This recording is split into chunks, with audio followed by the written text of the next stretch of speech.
कोई माध्यम नहीं।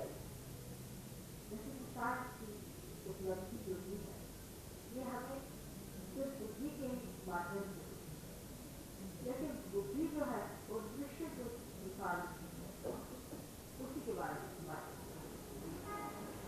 जो अदृश्य है उसे नहीं बता सकते, और सत्य और अदृश्य में क्या अंतर है ये भी नहीं बता सकते।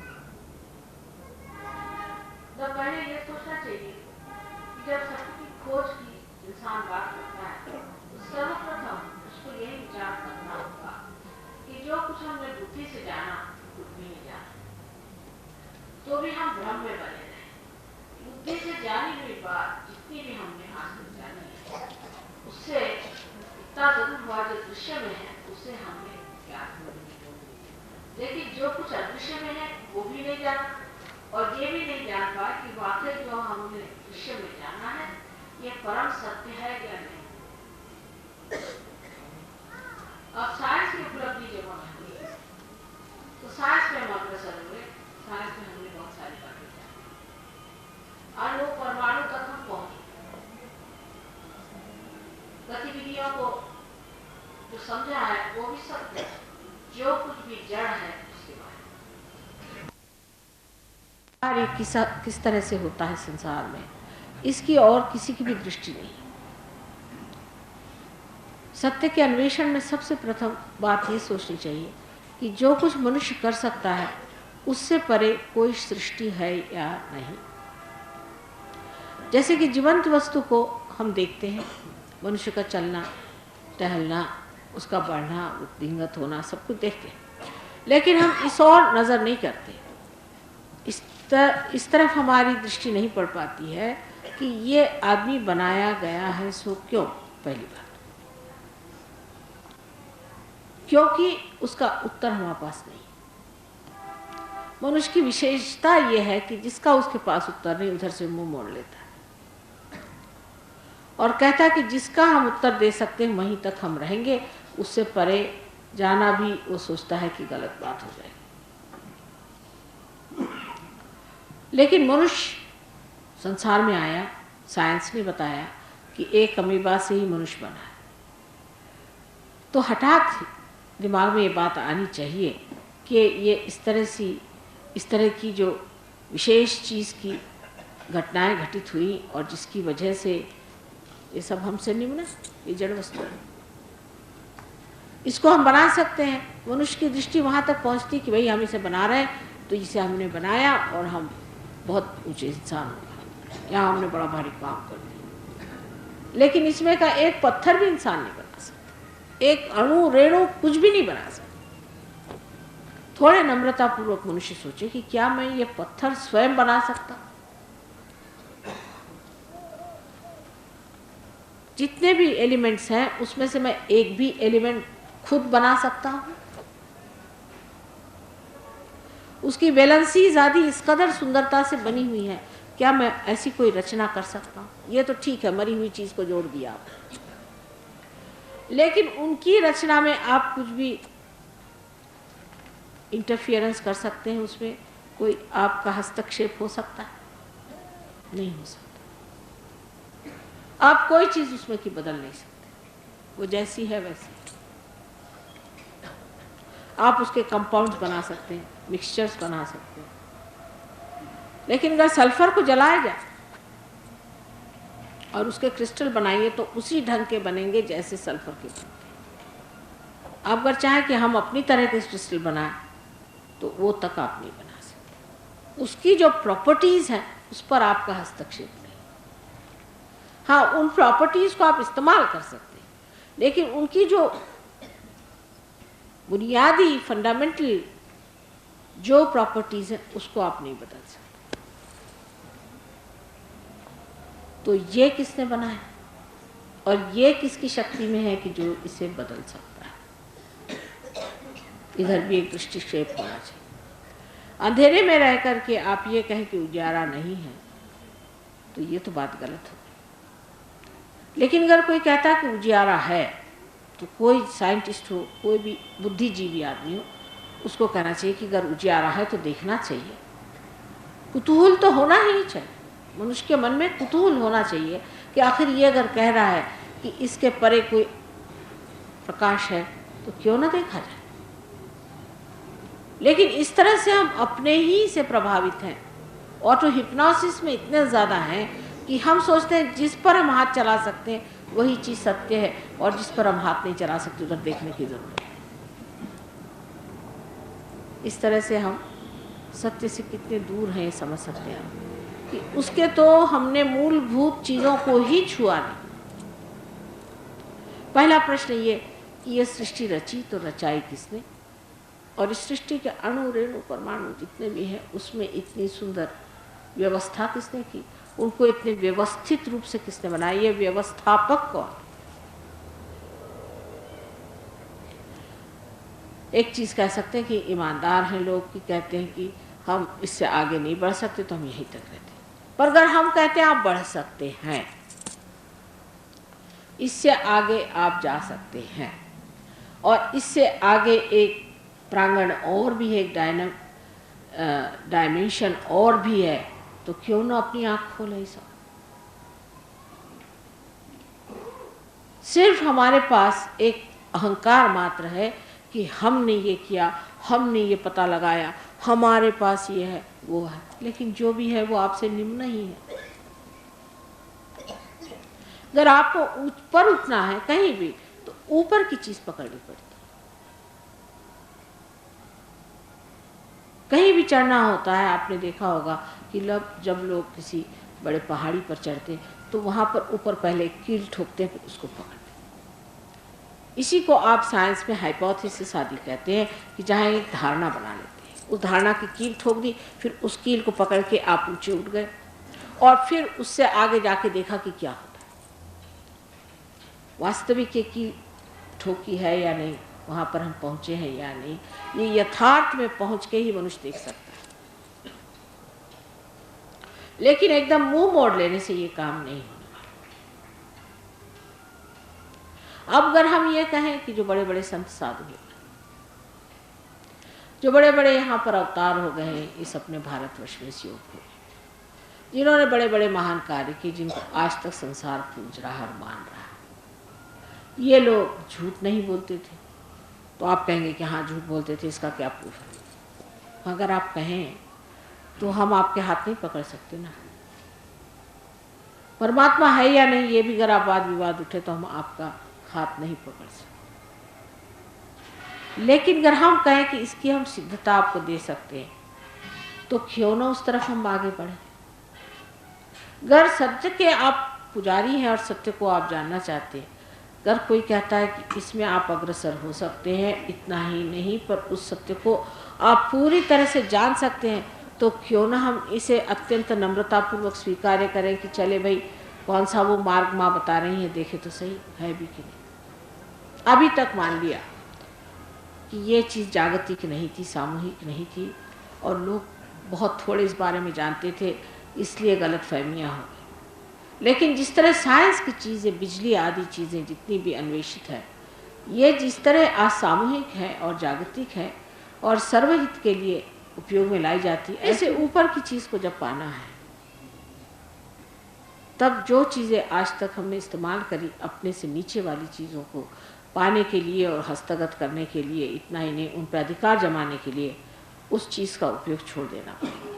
जैसे कि दिल्ली में घूमना है तो मोटर ठीक है, लेकिन ऊपर जाना तो वायुयान चाहिए। उसकी गति भी अलग होती है, उसका तौर तरीका अलग होता है, उसके सारे प्रकल्प अलग होते हैं। मोटर की जो है वो चीज़ और है, वो ज़मीन पर चलती है, और ये आकाश पे उड़ने वाला वायुयान है। इसी प्रकार जब आपके लिए मैं कह रही हूँ कि आपको आत्मा को जानना होगा, आत्मा को इस्तेमाल करना होगा, आत्मा ही के सहारे आप परमात्मा को जान सकते हैं, तो इसका मतलब ये है कि जो बुद्धि के सहारे सारे संसार को आप समझते हैं, आपने जान लिया है, तो उससे परे कोई चीज़ आपको पानी पड़ेगी, वो है आत्मा। साइंस में अगर आत्मा का उल्लेख नहीं है तो इतना ही कहना चाहिए कि आप अभी तक साइंस उस ओर बढ़ नहीं पा रहे, वो कभी जान भी नहीं पाएगा, क्योंकि जिस मर्यादित क्षेत्र से आप उसे जानना चाहते हैं उससे वो परे, उससे आप देख ही नहीं पाए। उसका रेंज जो है वही नहीं है कि वो उसको जान पाए। सो इस मशीनरी का जो रेंज है वो बढ़ाना पड़ेगा, और उस रेंज को बढ़ाते वक्त अगर हम कहें कि इसमें आत्मा की दृष्टि जब तक नहीं आएगी तब तक कार्य नहीं हो सकता, तो आपको मान्य करना चाहिए कि वो हमें प्राप्त हो। जैसे हम देखते हैं एक साहब के पास बड़ा अच्छा माइक्रोस्कोप है, उससे वो देखता है कि हर एक पेशियाँ कैसी हैं और उसमें रक्त का चलन वलन कैसा है, ये सब हम देखते रहते हैं। लेकिन जब देखते हैं कि दूसरे आदमी के पास कोई अच्छी मशीन है इससे भी ज़्यादा, तो हम चाहते हैं कि किसी तरह से इसे पा लें, हस्तगत कर लें। उसी प्रकार अगर एक मनुष्य देखता है कि दूसरे आदमी के पास कोई विशेष चीज़ है, तो उसको इच्छा यही होनी चाहिए कि उस विशेष चीज़ को हम पाएं, लेकिन होता ना। आत्मा के बारे में ऐसा नहीं, क्योंकि मनुष्य यही जानना चाहता है कि जो आज मैं हूँ इसी से मुझे सब मिलना चाहिए, और इससे आगे मैं उठूं माने ये मेरे साथ अपना ही अनादर है। साइंस के मामले में ऐसा नहीं सोचता। साइंस के मामले में अमेरिका ने कुछ अन्वेषण किया तो वहाँ भागा जाएगा, तब नहीं सोचता कि हम हिंदुस्तानी, हम क्यों उनके पीछे भागे। कुछ अगर रशिया ने किया तो उसके पीछे भागा जाएगा। लेकिन कुछ अगर अन्वेषण और किसी प्रांगण में हुआ तो उसके और मनुष्य की रुचि नहीं होती। बाहर के पेड़ के बारे में मनुष्य सब जानता है, लेकिन इसके मूल के बारे में कुछ नहीं जानता, और उसके मूल को जानने के लिए आपको सूक्ष्म होना पड़ेगा, और वो सूक्ष्मता आपको पाने के लिए नम्रता चाहिए। अगर आप चाहें कि अपने बुद्धि के दम पर आप उसे पालें तो नहीं पा सकते। ये एक सीधी बात लोगों के समझ में नहीं आती है। जब भी मैं भाषण आदि देती हूँ कुछ भी, तो मैं देखती हूँ पहला प्रश्न होता कि फलानी किताब में ऐसा लिखा है। हो गया, फिर बात क्या करें। अरे भाई, जो भी लिखा वो आपके बुद्धि से तो आकलन नहीं होने वाला, उसको आप नहीं समझ पाएंगे। हम कह रहे हैं कि नहीं समझ पाएंगे, तो समझ लीजिए बगैर चश्मे के हमें नहीं दिखाई देता, तो हमें चश्मा लगाना ज़रूरी है, ये तो बात हमारे समझ में आती। और अगर आत्मा के सिवा हम परमात्मा को नहीं समझ पाते तो आत्मा को पाना चाहिए। सीधी सादी बात क्यों नहीं समझ में आनी चाहिए। उसमें शंका कुशंका करने से क्या आप सत्य को खोज पाए। अगर आप वास्तव में सत्य के पुजारी हैं और वाकई आप सत्य को जानना चाहते हैं, तो सबसे पहले नम्रता होनी चाहिए कि अभी तक हमने सत्य को पाया नहीं है।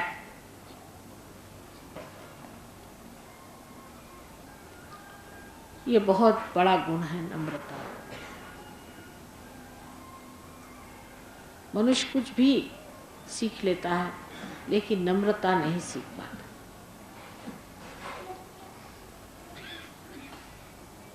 नम्रता में आप करते क्या है। कुछ किसी लोगों को ऐसा विचार आता है कि नम्र होने का मतलब है आप किसी के आगे झुक गए। ये बहुत गलत फहमी है। नम्रता का मतलब होता है कि आपने अपने को खोल दिया है कि स्वीकार करें, कोई नई विचारधारा को स्वीकार करें, कोई नई बात को आप स्वीकार करें, देखें, परखें, समझें, इसमें उतरे। नम्रता का कभी भी ये मतलब नहीं होता कि आप किसी के आगे झुक जाएं। जैसे कि पेड़ की शाखाएं कितनी भी ऊंची उठ जाएं, जब तक उसकी जड़ें नीचे तक ज़मीन खोद करके स्रोत तक नहीं पहुंच जाए, उस पेड़ में कोई सी भी शक्ति नहीं आ सकती। उसी प्रकार आपकी कितनी भी सभ्यता बढ़ जाए और कितना भी ये साइंस का झमेला बढ़ जाए, लेकिन जब तक आपने अपनी आत्मा को नहीं खोजा, ये सारा की सारा जो है बिल्कुल एक बबूले जैसा नष्ट हो जाए, खत्म हो जाए। इसमें से कुछ भी नहीं बचने वाला। और वही हो रहा, संसार भर में यही हो रहा। अभी एक देवी जी मुझे मिली, कहने लगे कि हम आर्मामेंट के डिसआर्मामेंट के लिए गए, इतनी मेहनत करी, लोगों से कहा डिसआर्मामेंट करिए और डिसआर्मामेंट करने से ठीक हो जाएगा, और बड़े झगड़े हुए और 4 महीने हमने वहाँ मेहनत करी और किसी ने कोई बात नहीं मानी और वी वर ग्रेट फेलियर्स। बताइए, इसका मतलब है कि मनुष्य की बुद्धि ही बिल्कुल उसको छुट्टी दे गई। डिसआर्मामेंट होना चाहिए। एक सर्वसाधारण मनुष्य समझ सकता है कि मनुष्य मनुष्य को मारते फिरे, इसकी क्या ज़रूरत है। एक आदमी छोड़ करके कोई सा भी जानवर हाथ में आर्म्स लेके आपस में मारता नहीं, उसको पकड़ने की शक्ति नहीं होती। भगवान ने हमको हाथ दे दिए तो अब उसमें हम बंदूकें लेकर दूसरों को मारते हैं, ये बड़ी अकल की बात है। इसका इलाज साइंस तो नहीं कर सकती, कर सकती है क्या? लोगों के अंदर सुबुद्धि भरने का इलाज अगर साइंस वाले कर दें तो हम मान जाए।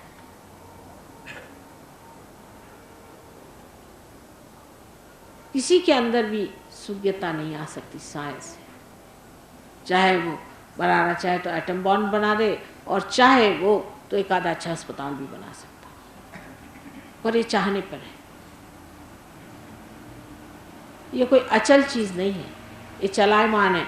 आज वो बड़ा अस्पताल बनाएगा, बड़ा भारी एक रुग्णालय बनाएगा, वहाँ हज़ारों लोगों को वो ठीक करेगा, और उसके बाद एक दिन अकस्मात उसी पे बॉम्ब गिरा के उसका सर्वनाश भी कर सकता है। कोई आप उसकी गारंटी नहीं दे सकते। क्या साइंस इसकी गारंटी देता है कि जो आदमी आज साइंस की वजह से अच्छा काम कर रहा है कल उसका विध्वंस नहीं करेगा? मनुष्य की कोई गारंटी आप दे सकते हैं क्या साइंस?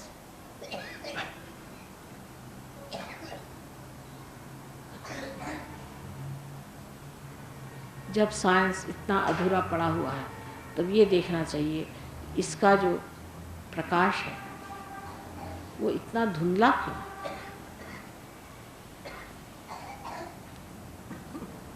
इसके प्रकाश में इंसान कभी तो डगर पे खड़ा नजर आता है और कभी खाई में गिर जाता है, ऐसा क्यों? और जब तक मनुष्य समर्थ नहीं होता है, जब तक मनुष्य में सत्य की प्रेरणा बलवती नहीं होती है, तब तक आप चाहे दुनिया का कोई सा सोशल वर्क, पॉलिटिकल वर्क, कोई सा भी बुद्धि से कर लीजिए, उसका कोई भी ठिकाना नहीं।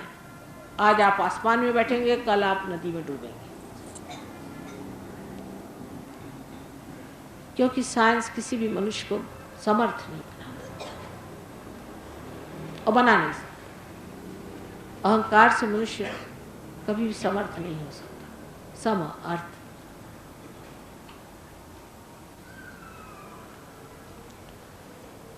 सो इस नतीजे पे हमको लॉजिकल कंक्लूजन जिसे कहते हैं पहुंचना चाहिए और सोचना चाहिए कि सिर्फ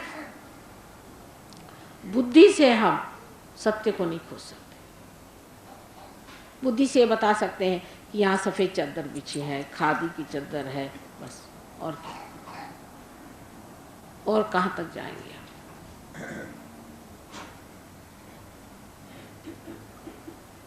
लेकिन क्या आप इस खादी की चादर में बता सकते हैं कि क्या इसे एक साधु ने पहना था या किसी राक्षस ने पहना था?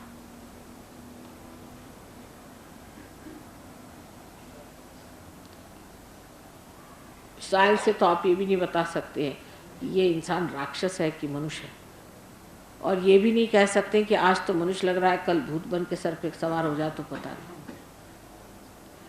किसी चीज़ का कोई ठिकाना नहीं, सब चीज़ चलायमान है, अस्थिर है। इसीलिए आज कलयुग में कहते हैं कि पूर्णतया मनुष्य भ्रांति में, कन्फ्यूजन।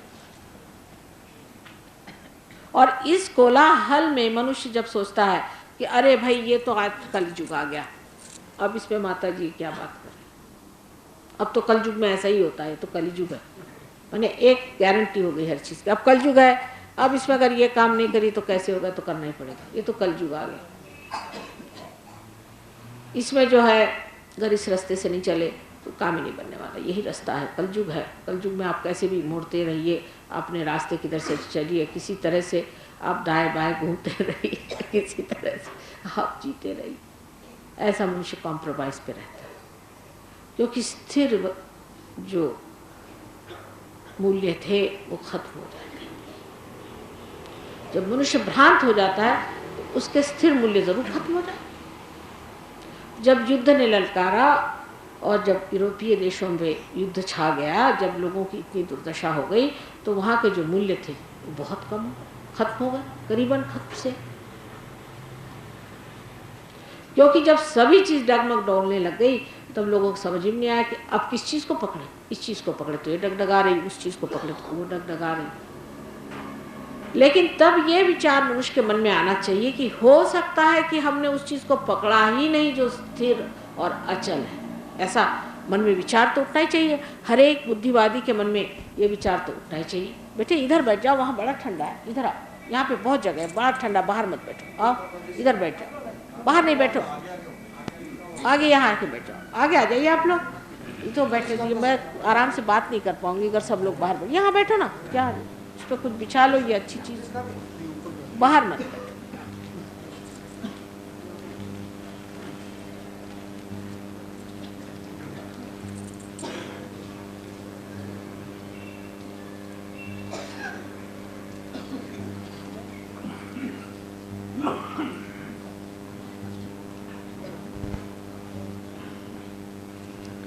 और ये सब देखते हुए मनुष्य का मन कटुता से भर जाता है।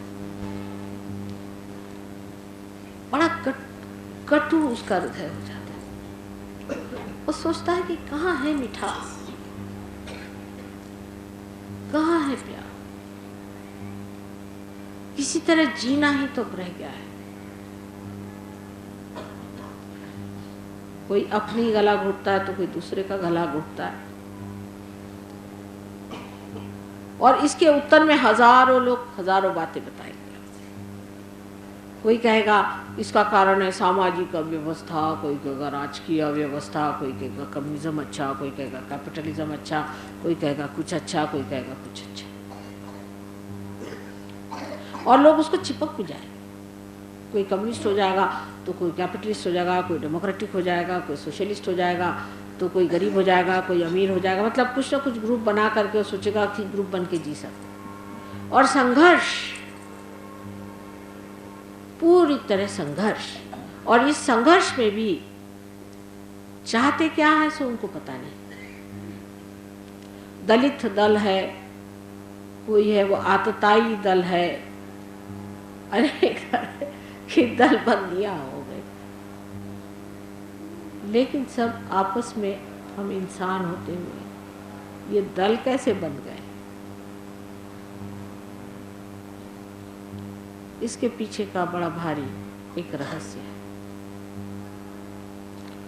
और रहस्य ये है कि उस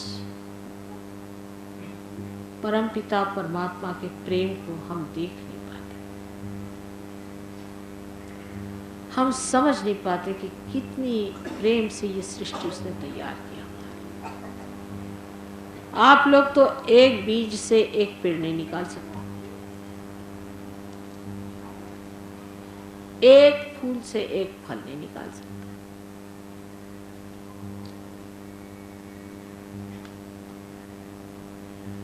आपके बस का कुछ भी नहीं। जरा सोचिए कितना परमात्मा ने हमें सौंदर्य दिया और कितना कुछ हमारे लिए कर दिया।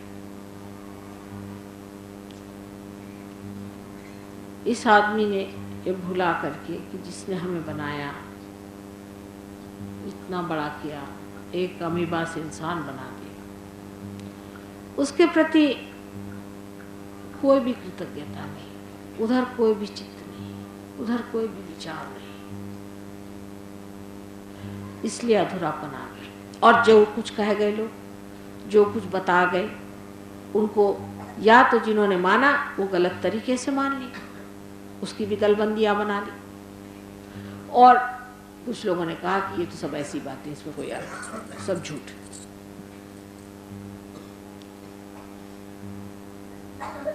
ऐसी सब दशा में कि जब मनुष्य एकदम निराश और हताश है और कटुता से भरा हुआ है और उसकी नज़र में परमात्मा का प्रेम भी नहीं झलकता। अभी मेरे सामने देखिए कोहरे में से थोड़े थोड़े से ये पत्ते दिखाई दे रहे हैं, कितना सुंदर बना हुआ है सब, इसका आनंद अंदर झरा जा रहा है। और ये सब सृष्टि का सौंदर्य भी हमारे आँख से ओझल होकर, और हम एक बड़े बोझिल जिंदगी से दबे हुए हैं, तब समझ में नहीं आता ऐसा क्यों। अगर परमात्मा ने अपने प्रेम से हमें बनाया, संजोकर बनाया, इतने आनंद से उसने सृष्टि रची, तो आखिर हम इतनी बड़ी आफत में क्यों फंस गए?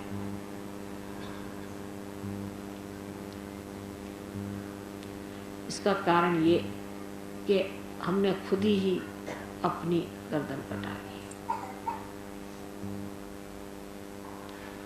गर्दन कटाना सहयोग में, जिसे कि विशुद्धि चक्र कहते हैं, जिसमें विराट का स्थान है। गर्दन कटाने का मतलब होता है कि आपने विराट से अपना संबंध तोड़ दिया। उस बड़े विराट से, जिसके हम अंग प्रत्यंग है, जो परमात्मा के नाम से जाना जाता है, उससे ही हमने अपना रिश्ता तोड़ लिया और बहते हैं अपने ही दिशा में और अपने ही विचारों में और अपने ख्यालों में, सोच करके कि ये चीज़ ही सही है और बाकी जितनी भी चीज़ें हैं वो गलत है। इस मोड़ पर ही आज सहयोग एक महायोग के रूप में आपके सामने आया। इसको सोच विचारने से आप जान नहीं सकते, क्योंकि मैंने पहले कहा कि सोच विचारने से आपसे जो निम्न चीज़ है वो पाई जाएगी। आपसे जो ऊंची चीज़ है यह आपकी कल्पना की भरारी है। कल्पना से आप सोच सकते हैं कि हम आकाश में घूम रहे हैं कुछ भी, लेकिन वो यथार्थ नहीं, वो यथार्थ नहीं, रियलिटी नहीं, यथार्थ नहीं। ये मान लेना चाहिए कि जो कुछ भी हम सोचते बैठते रहते हैं कि हम फलाने हैं और ठिकाने हैं और ऐसा हो गया वैसा, यथार्थ नहीं। तब तो ये समझ लेना चाहिए कि यथार्थ में जो हमने पाया वो अपने से निम्न नहीं पाया, और अपने से जो ऊंचा पाना है उसके लिए यथार्थ में कोई चीज होनी चाहिए। और यथार्थ में क्या होना चाहिए इसका भी विचार उस बनाने वाले ने कर दिया।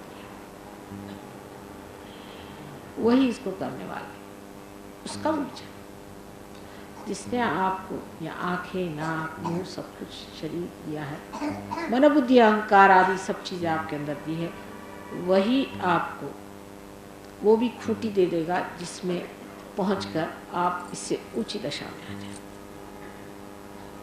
उसने भी ये सोच कर ही आपको मनुष्य बनाया। लेकिन सबसे पहले तो बुद्धिजीवी को सोचना चाहिए कि ये बुद्धि कहाँ तक पहुँचती है, ये कितनी सीमित चीज़ है।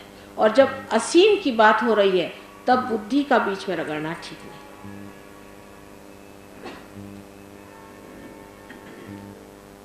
इस असीम को जानने के बाद, पहचानने के बाद, जैसे नानक साहब ने कहा चीनने के बाद, तब आप ये समझ सकते हैं कि आप क्या हैं, आप क्यों इस संसार में आए, और ये जो सर्वव्यापी परमात्मा की जीवंत शक्ति है ये कौन से कार्य को करती है और कैसे करती है। इतना ही नहीं, जब आपके अंदर आत्मा का साक्षात्कार हो जाता है तब ये शक्ति आपके अंदर से बहती है और कार्यान्वित होती है। अब इस शब्द पर जरूर नजर करें, ये शक्ति बोलती नहीं, सोचती नहीं, कार्य करती है, कार्यान्वित है। बोलना और सोचने का काम तो बुद्धि का है, निरर्थक, उससे कोई कार्य थोड़ी होता है। जैसे मोटर में बैठिए आप और सोचने लग जाइए, क्या मोटर चलेगी? आप कुछ करना होता है। लेकिन ये शक्ति ऐसी है कि जब आपके अंदर से बहने लगती है तो कार्यान्वित होती है, कार्य करती है। जैसे प्रकाश है, कार्यान्वित है। जब उसमें से प्रकाश आ रहा है तो प्रकाश दिख रहा है, कार्य कर रहा है, ऑटोमेटिक है। न कुछ करते हुए भी प्रकाश प्रकाश दे रहा है। उसी प्रकार ऐसा इंसान कुछ न करते हुए भी प्रकाश दे सकता है और कार्यान्वित। इस बात को मेरे ख्याल से यूनिवर्सिटी में इसलिए कही गई है क्योंकि यूनिवर्सिटी का मतलब ही होता है विश्वव्यापी, लेकिन बुद्धि विश्वव्यापी नहीं हो सकती। अगर होती तो अभी तक हो गई होती। हर एक की बुद्धि तो वही चलती है, एक की दूसरे से मेल नहीं बैठता।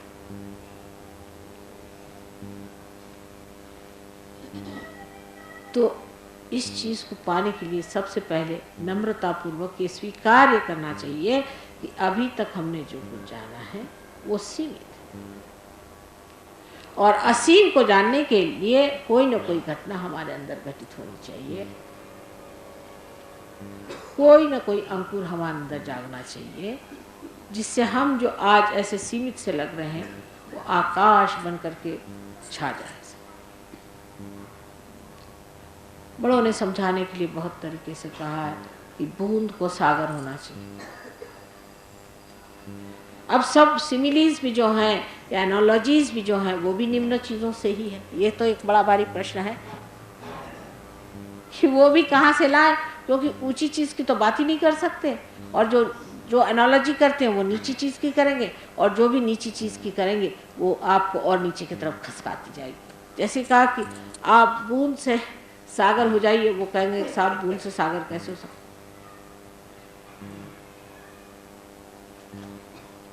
कितने भी गोल घुमा करके बात समझाई जाए समझ में नहीं आएगी, क्योंकि समझने वाला जो है वो ये बुद्धि का ही प्रकार है। जब समझना आत्मा से ही हो सकता है तब बुद्धि से क्या समझाया जा सकता है, आप ही बताइए। जैसे कि हमारे यहाँ बहुत से विदेशी सहयोगी आए, ये आपके संगीत के बारे में सारे गम भी नहीं जानते, अपने संगीत के बारे में सब जानते, आपके संगीत शास्त्र के बारे में कुछ नहीं जानते, राग रागिनियों के नाम नहीं जानते। लेकिन अगर कोई सा भी हिंदुस्तानी शास्त्रीय संगीत शुद्ध बजाया जाए तो कितना भी कठिन राग हो उसमें मस्त हो जाता है। उसका वो राग नहीं खोजते, उसके आलापकारी नहीं देखते, पर उसका जो असर है, उसका जो कार्य है उनके अंदर बन जाता है।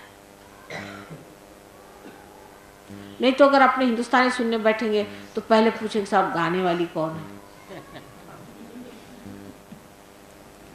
फिर ये राग कौन सा है, विचार आ गया बीच में, इनका घराना कौन सा है, इनके बाप दादे कौन से, ठेका कौन सा लग रहा है।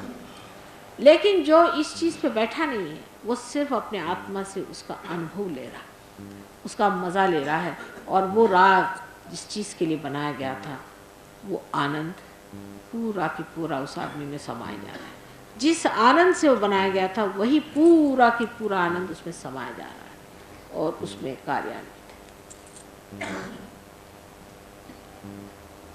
इस आनंद की प्राप्ति आप सबको हो सकती है, यह हमारा कहना है। आप अगर कहें तो हम भी इस बात को मान जाए। अगर आप कहें कि हम ही क्यों ये काम करें तो हम कहें आप करिए, बहुत अच्छा है, आप जरूर करिए, हम बड़े खुश हैं कि आप लोग कर ले तो बड़ा अच्छा है, कोई भी कर ले, इससे बढ़ के और कौन सी बात हो सकती है कि वे हमारी जगह और कोई काम कर ले, ये तो बहुत अच्छी चीज़ है। इस काम के लिए शायद हमें करना पड़ेगा कुछ दिनों तक, तो अगर आपसे हो सकता तो आप करें। काम है जटिल, प्रेम का काम है, और प्रेम सत्य है और सत्य प्रेम। इतना गहन प्रेम है ये कि इसमें मनुष्य फौरन पहचान जाता है कि दूसरों को क्या शिकायत, दूसरा कोई रह ही नहीं जाता, इतना गहन प्रेम है। सब अपने अंग प्रत्यंग हो गए, जब दूसरा कोई नहीं रहा तो किस पे उपकार करने जा रहे हैं।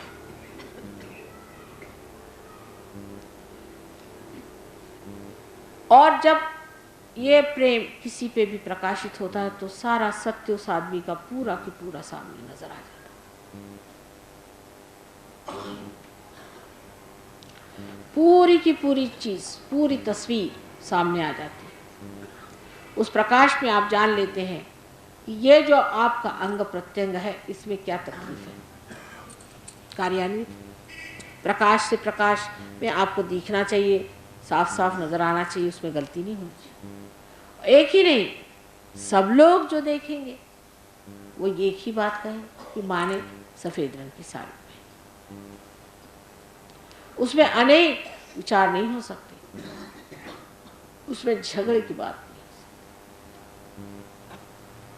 एक ही सत्य हो सकता है। और जो एक ही सत्य होता है वो अनेक होते हुए भी एक ही जैसा दिखता है। लेकिन इस प्रेम को आज तक किसी ने जाना नहीं, बहुत थोड़ों ने जाना, और जिन्होंने जाना उनसे किसी ने जानना नहीं चाहा। उनको परेशान किया, उनको सताया, और उनके मरने के बाद मंदिर खड़े कर दिए, चर्च खड़े कर दिए, और दुनिया भर के गुरुद्वारे खड़े कर दिए, और सब चीज़ खड़ी कर दी, लेकिन उस प्रेम को नहीं जाना जिस प्रेम के सहारे ये सब चीज़ें खड़ी।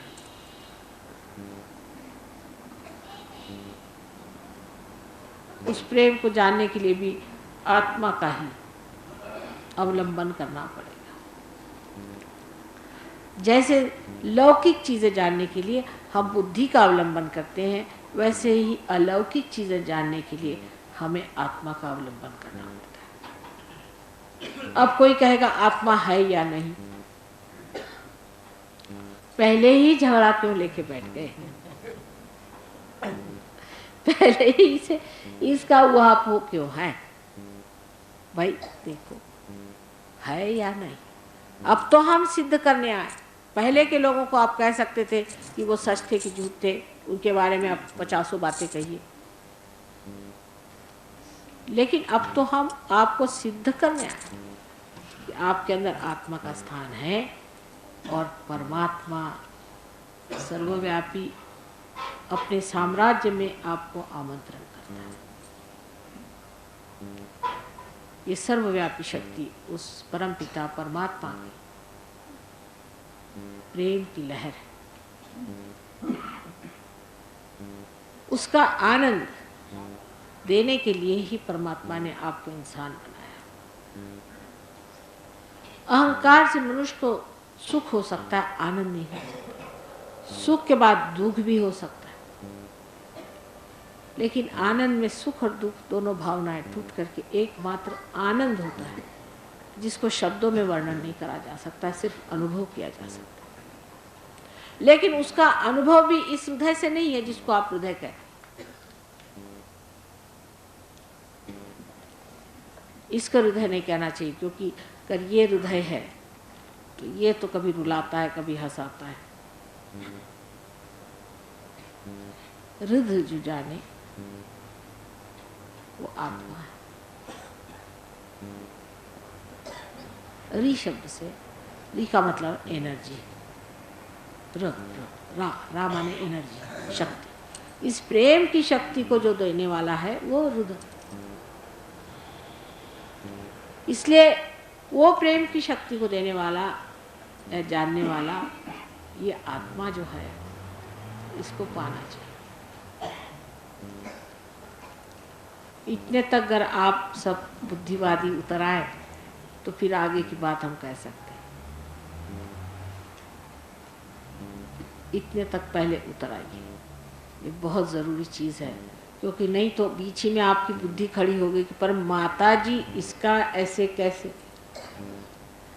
बुद्धि के सतह पर इस बात का जवाब कुछ भी दें आप संतुष्ट नहीं हो सकते, क्योंकि वो संपूर्ण जवाब हो नहीं सकेगा।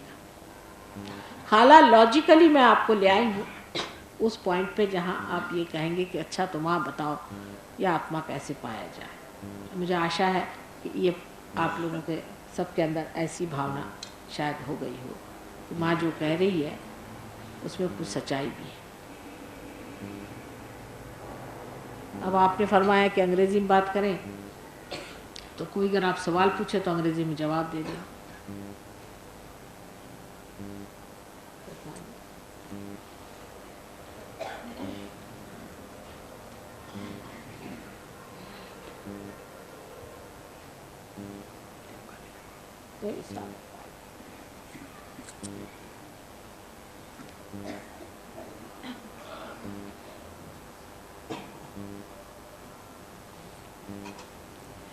करिए, प्रश्न करिए, कुछ आप लोग तो बहुत विद्वान हैं।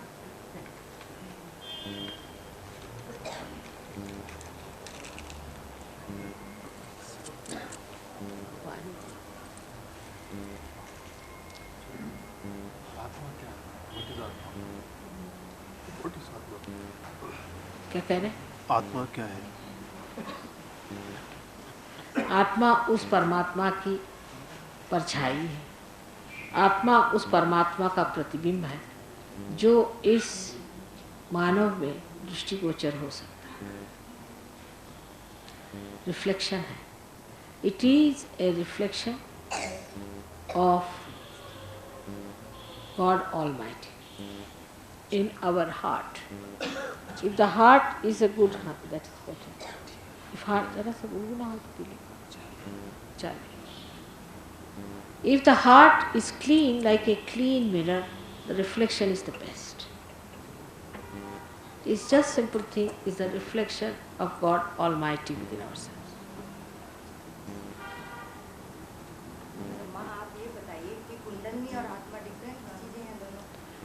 अच्छा बेटे बेटे, she has asked me A question. English में बताओ बेटा, हिंदी में।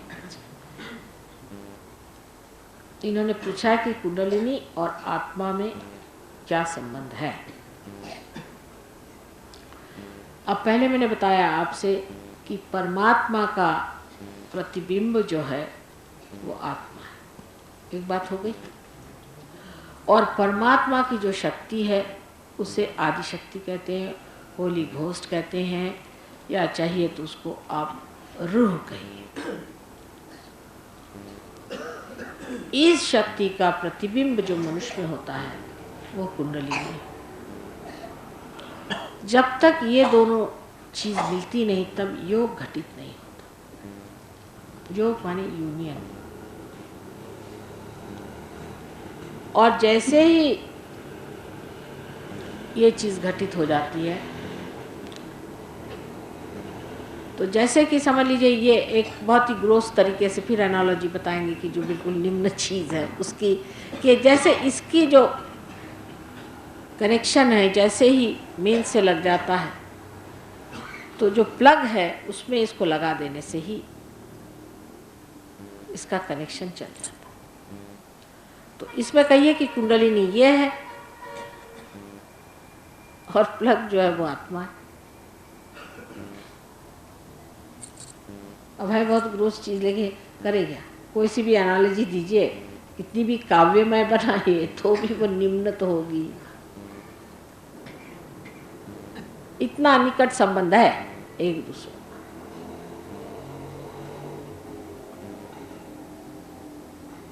She asked me the question, what is the connection between the spirit and the Kundalini? I said, I was telling them in Hindi language, a point that whatever we have to achieve or whatever we achieve or we describe or talk about is lower than us, is not higher than us. Because it is done through our intelligence or through our emotions. So it is not higher than us. The whole thing is lower than us, which we can handle.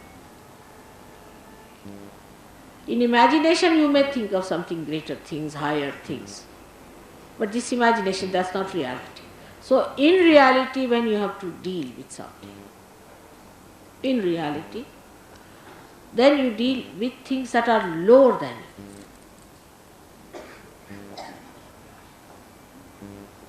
That's why many people say that, Mother, you are not practical. Many people say, Mother, you are not practical, because to them it looks as if I have a very impractical attitude towards things, because I must deal with the lower things. Like I said in Bombay, I will not pay any black money or anything. If I don't get the land, doesn't matter.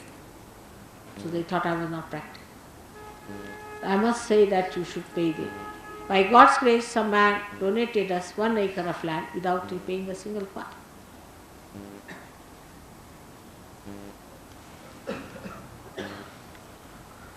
एक और प्रश्न है, मनुष्य को अंधेरे से डर क्यों लगता है? सब मनुष्यों को नहीं लगता. That's the question, why a man is afraid of darkness. Not all. Darkness is sometimes afraid of some men.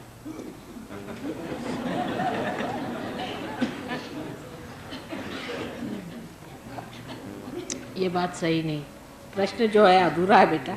लेकिन डर इसलिए लगता है अंधेरे से वही बात आ गई ना कि अदृश्य से इंसान डरता है। अंधेरे में जो जो गड़बड़ी इंसान ने की इंसान के ऊपर में, इसी से वो डरता है। और भी बहुत सारी बातें, पर ख़ास बात यह है कि इंसान के अंदर जब अंधेरा होता है तब उससे ज़्यादा डर लगता है। जब वो प्रकाश में आ जाता है उसको अंधेरा और उससे कभी डर नहीं लगता। अंदर में अंधेरा है, बाहर अंधेरा है, तो बहुत ही ज़्यादा अंधेरा हो जाता है। मनुष्य घबरा जाता है कि बाबा रे बाबा, रास्ता तो ऐसे नहीं मिल रहा, ऊपर से अंधेरा। लेकिन जब अंदर प्रकाश हो जाता है तो बाह्य के अंधेरे कोई दिखाई नहीं देते। अभी अंधेरा है, आप सोचते हैं, और मैं इसमें भी बड़ी सुंदर चीज़ें देख रही हूँ। ये इतने बड़े बड़े विश्वविद्यालय हैं अपने देश के अंदर और बाहर भी, और इसमें इतना धन भी खर्च करती है सरकार और बाकी सब लोग मिलकर भी, और इतने इतने विद्यार्थी उसमें लगे हैं जो दिन और रात उसमें परिश्रम करके कुछ प्राप्त करते हैं। आपके हिसाब से माने वो छोटा सा लोअर स्तर का है। बिल्कुल। तो क्या ये जो आपने व्यवस्था बनाई, उसकी व्यवस्था के लिए कोई ऐसी व्यवस्था लोगों को नहीं दी जा सकती? जैसे मानो कि जिज्ञासु हो, जानने की इच्छा हो, न भी हो तो जिज्ञासा उसके अंदर पैदा की जाए, और उस तरफ भी लोगों को मोड़ देने के लिए कुछ आश्रम पद्धति या इस टाइप की जो पहले बताती थी, ऐसी व्यवस्था। उसी की तो हालत बता रही हूँ कि वो आश्रम के लिए ज़मीन लेने गए तो कहने ब्लैक मनी दो, फिर कहने तुम ब्राइब दे दो। करते करते 12 साल तो बीत गए। अब एक साहब ने ज़मीन दे दी। आपके यहाँ प्रेसिडेंट साहब ने हमें ज़मीन दी क्योंकि उनको हमने ठीक किया था, तो उन्होंने हमको दे दी सब्जी मंडी में जहाँ बैल बैठते। सही बात, आप जाके पूछ लो। अजीब अजीब पागल लोग दुनिया में घूमते हैं, बताइए। आप सब्जी मंडी में दे दी, अभी इसको भी 4 साल बीत गए। सब्जी मंडी से फिर इधर ले गए, फिर उधर ले गए, फिर उधर ले गए, यही चल रहा। जब तक मनुष्य की बुद्धि ठीक नहीं होती है तब तक आश्रम भी नहीं बनने वाले मेरे ख्याल से। आश्रम तभी बन सकते हैं जब आदमी सोचे भी इसकी ज़रूरत है, नहीं तो यहाँ वीरान यूनिवर्सिटीज़ बन जाएंगी और कोई उसमें आएगा ही। इसलिए पहले थोड़े आदमी के दिमाग में ठनकना चाहिए, उसकी ठनक ज़रूर बैठनी चाहिए। और इसीलिए कलयुग जो है इसी में ठनकेगा आदमी, नहीं तो उसके दिमाग में आने नहीं वाली बात। ऐसे समझाने से समझने नहीं वाले।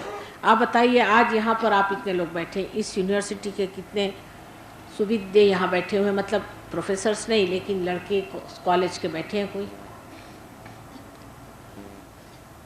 देख लीजिए, है कोई? 1 2 3 4 5 बस 6 बच्चे बैठे। अब आप ही बताइए, अब क्या करूं मैं?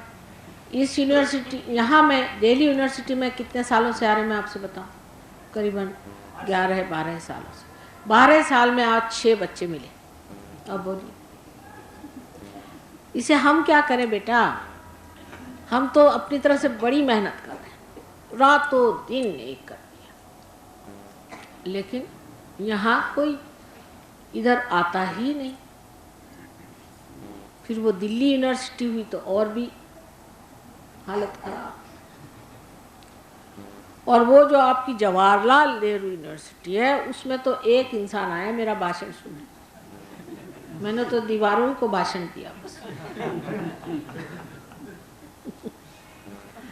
जरूरत तो नितांत है। जब तक ये लोग बहुत आफत में नहीं फंसने वाले तब तक इनकी अकल नहीं ठिकाने आएगी। जैसे परदेश में हमारा ज़्यादा काम हो रहा,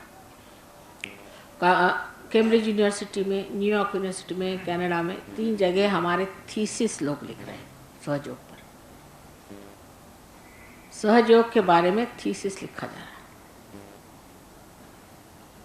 आप दिल्ली यूनिवर्सिटी में कोई करेगा ऐसा काम? कोई मानेगा यहाँ पर कि सहयोग पर एक थीसिस लिखा जाए? और अगर लिखेंगे तो भी ऐसा इतना सुपरफिशियल कि उससे सहयोग का काम ही रुक जाए परमानेंट।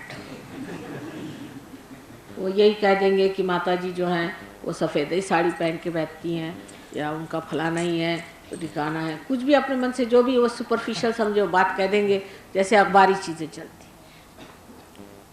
तो ज़रा से यहाँ के लोगों को थोड़ी सी ठनक बैठने की ज़रूरत है, उसके बगैर इनकी अकल नहीं दुरुस्त होने वाली, ऐसा ही मुझे लगता है। 12 साल से मैं यहाँ आ रही हूँ बेटे, तब यह हालत है। इससे आप समझ लीजिए। अब आप इसी से समझ लीजिए कि मैंने मेरी मेहनत में कमी नहीं करी। और यहाँ पर ऐसे भी बहुत से हैं कि जो पार हो गए हैं, परदेश से आए हुए भी 130 लोग यहाँ बैठे हैं, उतने ही इधर के बैठे। अगर परदेश से नहीं आए तो ये जगह भी नहीं भरती। सच्ची मैं क्या करूं? लोगों को रुचि ही नहीं है, इधर विचार ही नहीं है। वो तो सोचते हैं कि बड़े अफलातून हो गए। क्या कहा जाए? The gentleman who writes, Mother, I failed to attend your lectures on awakening of Kundalini, on Mooladhara and Sahasrara Chakra. My keen desire to learn the same by tape recorder, and I am leaving to my native place by 2nd or 3rd of this month. कौन है? कोई है साहब? किससे? Who is this gentleman? All right, there is a arrangement that you can take my lectures, which is taped, and you can take from there. All right, but you see, my lectures are of no use if you do not get your realization. It's a good thing to, you see, because mother speaks well, you see, she's good at speaking, so nice to listen to her. But you must get your realization first. All right? You got it. Then you take it. Then it's all right. Then you are my son. All right? You take whatever you like. यही सब लिखते हैं कि during my 30 years of experience in religion and yoga, I have not seen such a eminent person who has got vast knowledge of Kundalini. Before I left Delhi, I wished to learn more about Sahaj Yoga and treatment. I came to Delhi last December. ये किसके पास गए थे? किसके पास गए थे आप पहले? कौन से एमिनेंट पर्सन के पास गए? हाँ? माता जी कौन? आपकी बात है। हाँ? आपका बताया फिर आपसे सीखा। मुझसे सीखा था आपने? You learnt it from me. That is all. He's talking 30 years of experience in religion and yoga. 30 years experience कैसे हुआ? हाँ? I started my work only 12 years back. Overtime cash. It's all right, doesn't matter. But you better take the tape recorder. If you have got realization even today, you can take it. All right? That's all. You see, because without self-realization, it is just a tool in your hand. But once you get realized, it's a light in your hand. All right? That's why. Usko de dena. You can take. We have got arrangements. Those who want to take my tapes can take it. But you have to be a realized soul. Otherwise, we don't give. Because what's the use of this cheap popularity? There's no need to have cheap popularity about Sahaja Yoga. You have to become. Here you cannot be just a member. We have no membership, nothing. This is a living organism. So, if you become, you have every right. But if you don't become, you have no right. Just like you have to be an Indian citizen to have some rights in this country. I wonder if we have any. But here at God's in the realm of God, if you just enter into it, you have all the rights, and He looks after you with every support, with every help. So much so that you think you have now lost the meaning of miracles. Every step you will be amazed. The same person he asked something about how to cure insomnia. Kill what? Insomnia. Insomnia. And he says, I did not understand last time because of 50% knowledge of Hindi. Insomnia is absolutely curable. If you have attended my lectures before this, I told you how to give balance to yourself. But in any case, you come to the center and they will tell you how to cure insomnia. It's absolutely simple. एक लड़के ने लिखा है कि आत्मा के साक्षात्कार के लिए जो भी फॉर्मूला या जो भी हम कर सकते हैं प्लीज़ बताइए ताकि वह एनर्जी मेरी बॉडी के साथ सिंक्रोनाइज या रेजोनेंस कर सके. मैंने पहली बार ये डिस्कोर्स अटेंड किया है। हाँ मैंने पहली बार ये डिस्कोर्स अटेंड किया है। हाँ, ये किस्सा आपका है। प्रश्न आपका बेटे, बहुत खुशी की बात है। इन्होंने बहुत सही बात पूछी कि मुझे आत्मा साक्षात्कार चाहिए, बस हो गया, बस इतना बहुत वो हो जाएगा। लेकिन जब ये एनर्जी आपके अंदर से बहने लग जाए तब इसके बारे में सीखना पड़ेगा, जानना पड़ेगा, क्योंकि योग तो घटित हो गया, लेकिन योग का दूसरा अर्थ होता है युक्ति, कौशलम। माने योग जानने के बाद आपको समझना चाहिए कि इसकी कुशलता क्या है, किस तरह से इसको वर्कआउट करना चाहिए। योग का एक ही अर्थ नहीं होता है। योग का अर्थ एक तो हो गया कि यूनियन हो गया, और उसके बाद में उसकी कुशलता आनी चाहिए, उसकी डेफ्टनेस आनी चाहिए। हो गया? आपने हमें बताया आत्मा, you have told us Atma is Paramatma, Atma is a reflection of God. Then why is it that when somebody passes away, we pray, may God grant peace to the departed soul, as if God and Atma are two different things? No. That is true, God is supreme, All right. and we have to pray. I'll answer your question. It's not difficult to answer, because when you die, that time what happens to you is the point. You just don't become only the Atma, you become the soul, you become a Jiva. So with the Atma, Jeev is still with it. And that's why there is darkness. Because of Jeev is surrounding the Atma, we say that, oh God, please give peace to this Atma or to this Jivatma, to his soul, not to his Atma, to his soul, to Jivatma, so that the person becomes a better person, and when he is reborn, he doesn't hanker. Even when he is dead, if his Jivatma is not happy or peaceful, he may hanker around, he may hover around and may create problems. That is why we say Atma in itself is Shanti itself. But it is a Jivatma, it's not Atma. There are three elements still attached to the Atma. Only the earth element and the water element drop out. The rest of it is still there.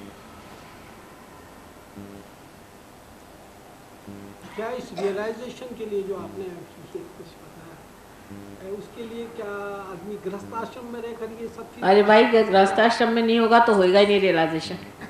उल्टा हाल है सहयोग में। सहयोग में अगर आप गृहस्थाश्रम में नहीं रहेंगे तो सहयोग नहीं लाभ होता। अगर कोई सन्यासी बाबा होते तो हम उनसे कहते भैया कपड़े बदल के आ जाओ। गृहस्थाश्रम तो बिल्कुल त्यागना नहीं। ये सब आइडियाज पता नहीं कहाँ से आ गई, भगेड़ूपना होता है ये। इतना कंसंट्रेशन, इतना रियलाइजेशन, ये आदमी को एकांत तो चाहिए इसके लिए। कोई ज़रूरी नहीं, अपने अंदर ही सब कुछ है। एकांत की कोई ज़रूरत नहीं, अंदर ही घटित होता है, अंदर ही आप पाते हैं, और उसमें आप जान लेते हैं कि जहाँ आप बैठे हुए हैं, जिस वातावरण में, उसी में वो शक्ति आ गई। लेकिन अगर आप हिमालय पे चले जाएं, वहाँ भी जा कर के आप वरिड रहेंगे, और वहाँ भी आप चाहेंगे कि अपनी झोपड़ी के आसपास कोई चीज़ और बना लें और किसी तरह से अपने को सुरक्षित रखें। पर यहाँ तो जब आत्मा में आप जागरूक हो गए तो सबके अंदर रहते हुए अंदर से आप शांत रहते। आत्मिक विकास के लिए एक आदमी जो शराब पीता है, सिगरेट पीता है, मीट खाता है, और जैसे मुस्लिम धर्म में 4 बीवियाँ हैं, हिंदू धर्म में एक ही है, तो ये वैसे तो इंसान सारी दुनिया में एक है, तो ये बहुत सारे विद्वानों का स्पिरिचुअल आत्मिक विकास की शक्ति को बढ़ाने के लिए अलग अलग ख्यालात है। नहीं, अलग अलग कोई ख्यालात नहीं भाई साहब। क्या फर्क है? कहते हैं भाई जो सिगरेट पीता है ठीक नहीं है, मीट खाता है ठीक नहीं है, मांस पिया रखता है ठीक नहीं है, आत्मिक विकास उसका जल्दी नहीं हो सकता, वो अपने आप को समझ गए मैं, आप बैठ जाइए। मैं खाने पीने में, पहनने में ठीक रखना चाहिए। इसके बारे में क्या? हाँ बैठिए। देखिए, जो चीज़ें आत्मा के विरोध में पड़ती हैं वो चीज़ें नहीं खानी चाहिए। जो चीज़ आत्मा के विरोध में पड़ती है या चेतना के विरोध में पड़ती है वो नहीं करनी चाहिए। अब जब मोहम्मद साहब आए थे तो उन्होंने बताया भाई शराब मत पियो, क्योंकि तब तक सिगरेट नहीं आई थी, इसलिए वो नानक साहब बन के आया, उनका भैया आप सिगरेट मत पियो। तो अब कुछ लोग आकर मुझे कहते कि इन दोनों ने ये तो नहीं कहा था कि गांजा मत पियो। तो मैंने इनसे ये कहा कि भाई सबकी तुम लिस्ट बना के दे दो जो जो पी सकते हैं, मुझे तो मालूम भी नहीं क्या क्या पीते हैं और क्या क्या करते हैं। मतलब ये तो ऐसी चीज़ है ना कि आ बैल मुझको मार, ये पॉलिसी। अच्छे भले बैठे हुए हैं, एकदम से आपने शुरुआत कर दी पीने को, तो उसे क्या कहा जाए। लेकिन अब यह है कि समझ लो कि हो सकता है कि मैंने एक दो बात अभी नहीं कही और हम चल बसे, तो लोग कहेंगे कि माता जी ने इसको तो मना नहीं किया तो यही करो। अरे भाई, सीधा हिसाब ये लगाइए कि जो चीज़ आपने चेतना के विरोध में जाती है, मानिए कि जो आप शराब पिए वो आपके चेतना के विरोध में जाती है कि नहीं जाती, सीधा है ना, तो वो ना करें। अच्छा, सिगरेट पिए उससे कैंसर होता है ना, वो आपके शरीर के विरोध में जाती है। अच्छा, रही बात गोश्त खाने की, इसके बारे में किसी ने भी नहीं कहा गोश्त मत खाओ, ऐसा किसी ने गोश्त मत खाओ, ये तो बनाई हुई चीज़ है, ऐसा नहीं कहा। लेकिन ये ज़रूर कहा है कि आप जो भी है संतुलित खाना खाएं, वेजिटेरियन या वेजिटेरियन। गोश्त खाने पर जब लोग आते हैं तो मछली, मुर्गी, घोड़ा, गाड़ी सब खा जाते हैं, और जब वेजिटेरियन पे आते हैं तो यह हद हो जाती है कि खटमलों को बचाएंगे, मस्कीटोज को बचाएंगे। भाई, कोई चीज़ का तुक होना चाहिए, हर एक चीज़ का तुक होता है, इसका कोई मतलब। जैसे आप समझते हैं कुछ लोग ऐसे होते हैं कि मस्कीटो को, अब मस्कीटो को क्या मैं आत्म साक्षात्कार दे सकती, एक सीधा दे सकती हूँ क्या? खटमलों को दे सकती हूँ, मुर्गियों को दे सकती हूँ, नहीं दे सकती। लेकिन शारीरिक दृष्टया जिस आदमी को जिस चीज़ की ज़रूरत है वो खूब खाए। लेकिन अगर लोग सिर्फ गंदी चीज़ें खाना चाहें, उसे क्या कह सकते हैं? जिसको जो सूट करता है वो खाना चाहिए। अब इसका मतलब है, नानक साहब थे वो तो गोश्त खाते थे, कबीर दास खाते थे गोश्त, अपने मोहम्मद साहब खाते थे, राम खाते थे, बुद्ध भी खाते थे और महावीर भी खाते थे। लेकिन उनका ये नहीं था कि अब खाने पे आए तो खाने पे लगे, क्योंकि खाने पीने से आत्मा पे असर तब आता है जब आपके अंदर ऐसी प्रवृत्तियां आ जाए जिससे आप हिंसक हो जाएं। और उससे भी असर आता है कि अगर आप एकदम बंद गोभी होके पड़े रहें, कैबेजेस, कुछ लोग जो होते हैं वो बिल्कुल उस प्रकार हो जाते हैं कि जैसे कि कुछ उनके अंदर कोई शक्ति नहीं। अब आप देखिएगा कि बीमारियां भी इस तरह से आती हैं, अतिशय। जो लोग बहुत ज़्यादा गोश्त खाते हैं वो आतताई होते हैं, अहंकारी होते हैं, और उनके अंदर बीमारियां क्या आ जाती हैं? ऐसे लोगों का ब्लड प्रेशर ज़्यादा हो सकता है, हार्ट अटैक हो सकता है उनको, क्योंकि ओवर एक्टिविटी होती है। और जो लोग सिर्फ घास खा के रहते हैं, समझ लीजिए, उनको सब लिथार्जी आ जाती है, उनको लिथार्जी खाट होता। आज ही एक साहब आए थे, अग्रवाल थे बेचारे, तो कहने लगे कि उनके लिथार्जी खाट, लिथार्जिक लिवर, लिथार्जिक इंटेस्टाइन। तो मैंने कहा देखिए, आप तो गोश्त नहीं खा सकते क्योंकि आपने कभी खाया है, लेकिन आप ऐसा करिए कि प्रोटीन खाएं ज़्यादा। तुम आप प्रोटीन कहाँ मैंने भी मिलता है खोजोगे को, तुम खा नहीं ना सकते अब, और बहुत खा चुके तुम। ये कार्बोहाइड्रेट्स नहीं खाना चाहिए तुमको, ये समझाने की बात। अब किसी ने कहा कि गीता में लिखा है, बहरहाल मैं तो इतना ही कहूँगी कि गीता में सबसे पहले कृष्ण ने ये कहा कि अर्जुन तू इन सबको मार। अहिंसा की तो बात ही नहीं करी, मतलब उनको अहिंसा में कैसे ला के डाल दिया पता। उन्होंने तो इंसान को मारने को, जानवर का तो छोड़ो, और उस पर गुरु को तक मारने को कहा, तो वो कैसे कहेंगे कि तुम इसको नहीं मार उसको नहीं मार? वो तो पहले ही कहते कि सब मरा हुआ।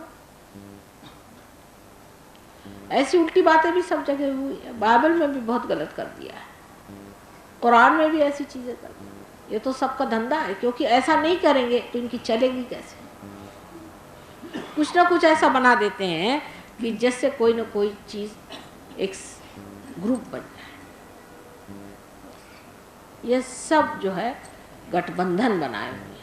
समझने की बात है कि चेतना के विरोध में सब शराब वगैरह ये जाता है, इसलिए शराब के विरोध सब ने कहा है, चाहे मोसेस को ले लीजिए आप। अब ईसा मसीह ने नहीं कहा, आप कहेंगे, लेकिन ऐसी बात नहीं, ईसा मसीह इस जगह पैदा हुए हैं, और ये जगह जो है वहाँ पर दूसरी बात करने की, जहाँ जो बात करने की वही तो बात होगी। अब मैं कुंडलिनी के जागरण के लिए अगर आई हूँ तो मैं उसी की बात करूँगी आपसे, लेकिन इस वक्त ऐसी है कि सभी बात करनी पड़ेगी, नहीं तो मुझे डर लगता है कि आप जो नहीं बात करूँगी उसी को पकड़ बैठिएगा। इसलिए बेहतर है कि मैं सभी बातें कह जाऊँ, लेकिन तो भी पकड़ने वाले पकड़ेंगे। जिनको यही काम है सुबह से शाम तक इसकी पकड़, लूप होल्स जिसे कहते हैं ना, जैसे अब कोई अगर आप चोर के पास जाके पूछिए किसी बैंक के बारे में तो वो ये बता देगा कि इसमें कैसे आप घुस सकते हैं बराबर, लेकिन उसके मैनेजर से पूछे तो कहेगा देखिए इसमें ये मजबूती है, ये मजबूती है, वो मजबूती है। लेकिन चोर ही बता सकता है कि इसमें आप कैसे घुस सकते हैं, कितने भी आप मजबूत बना जाइए तो भी हम घुस के दिखाएं। ये इंसान की खूबी है। हर धर्म प्रचारकों ने अपनी तरफ से पूरी कोशिश की कि भाई इंसान को अकल मिले। अब महावीर जी को इस हद तक पहुंचा दिया कि अब खटमल एक उसको लाया, एक ब्राह्मण को लाया, उसको कहे तुम पे खटमल लगा देते और तुमको इतना पैसा देते। उसके बाद खटमल उसको जब चूस लेते हैं और ब्राह्मण को छुट्टी हो जाती है तो बड़ा धर्म कार्य होगा, हमने इतने खटमलों को खून खिला दिया एक ब्राह्मण। अब ये कोई तरीका हो? मनुष्य को सूझबूझ बहुत है लेकिन धर्म के मामले में बहुत कम।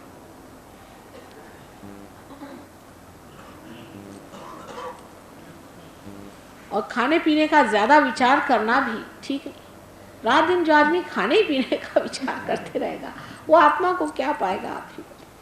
अब उपास होने का है तो उपास के बारे में लोग सोचते रहे कि क्या खाएंगे, कल उपास है, और मार हाय तो वह मच जाएगी, हनुमान जी का अवतार हो जाएगा उस वक्त। इनका उपास है पता हुआ, दूर से पता हो जाता कि यहाँ कोई उपास कर रहा है। भगवान बचाए रखे ऐसे उपासशील लोगों से। सहज में दूसरा नियम है कि कोई उपास नहीं करेगा भगवान के नाम पर। अपने लिए करना तो करो, लेकिन जो आदमी उपास करेगा उसको गांव से बाहर जाना चाहिए, क्योंकि किसी को उनकी बातें नहीं सुनने की। यहाँ तो सब में शहीदीपना है ना। मैंने इतना उपास किया तो मैं सबको डंडे मार सकता हूँ, मैंने देश के लिए इतना त्याग किया तो मैं सबकी जान खा सकता हूँ। भाई काय को किया, किसने बताया? वो भी एक मार्टियरडम है, दिमागी जमा खर्च किया तो किया, मजे में रहो।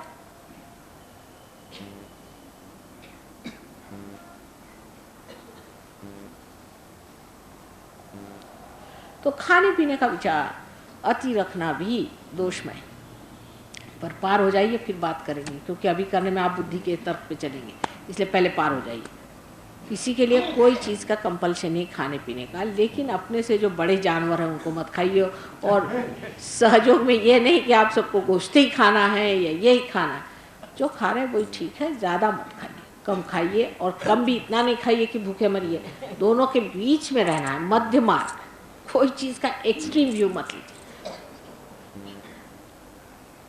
जो आपको बीमारी होगी उसके अनुसार आप अपना डाइट रखिए। हम तो सिर्फ इस पे कहेंगे कि किसे प्रोटीन खाना है, किसे कार्बोहाइड्रेट्स खाना है और किसको फैट्स खाना है, समझे ना। और इस पर आप अपना तय कर लीजिए, आप जिस तरह से भी खाना खाना चाहें। उसके प्रति बहुत ज़्यादा विचार करना है तो अपने हिंदुस्तानियों का ध्यान ही जितने ही खाने पे, ये भी बात है। हिंदुस्तानी लोग बहुत ज़्यादा खाने को सोचते हैं, रात दिन उनका विचार पता नहीं क्यों इतना खाने पर, इतने नखरे खाने में करते हैं कि मैंने कोई देश में इतने नखरे करने वाले लोग नहीं देखे जितने हिंदुस्तान। और हालांकि हम लोग गरीब लोग कहने के लिए, लेकिन जितने नखरे हिंदुस्तानियों के हैं आपको कहीं नहीं मिलेंगे ऐसे जितने नखरे हम करते हैं। औरत जो है वो भी होशियार है, वो भी अलग अलग खाना बना बना के आदमी की ज़बान खराब करती है, क्योंकि अच्छा तरीका आदमी को घर बुलाने का, उसकी ज़बान पहले खराब कर दो।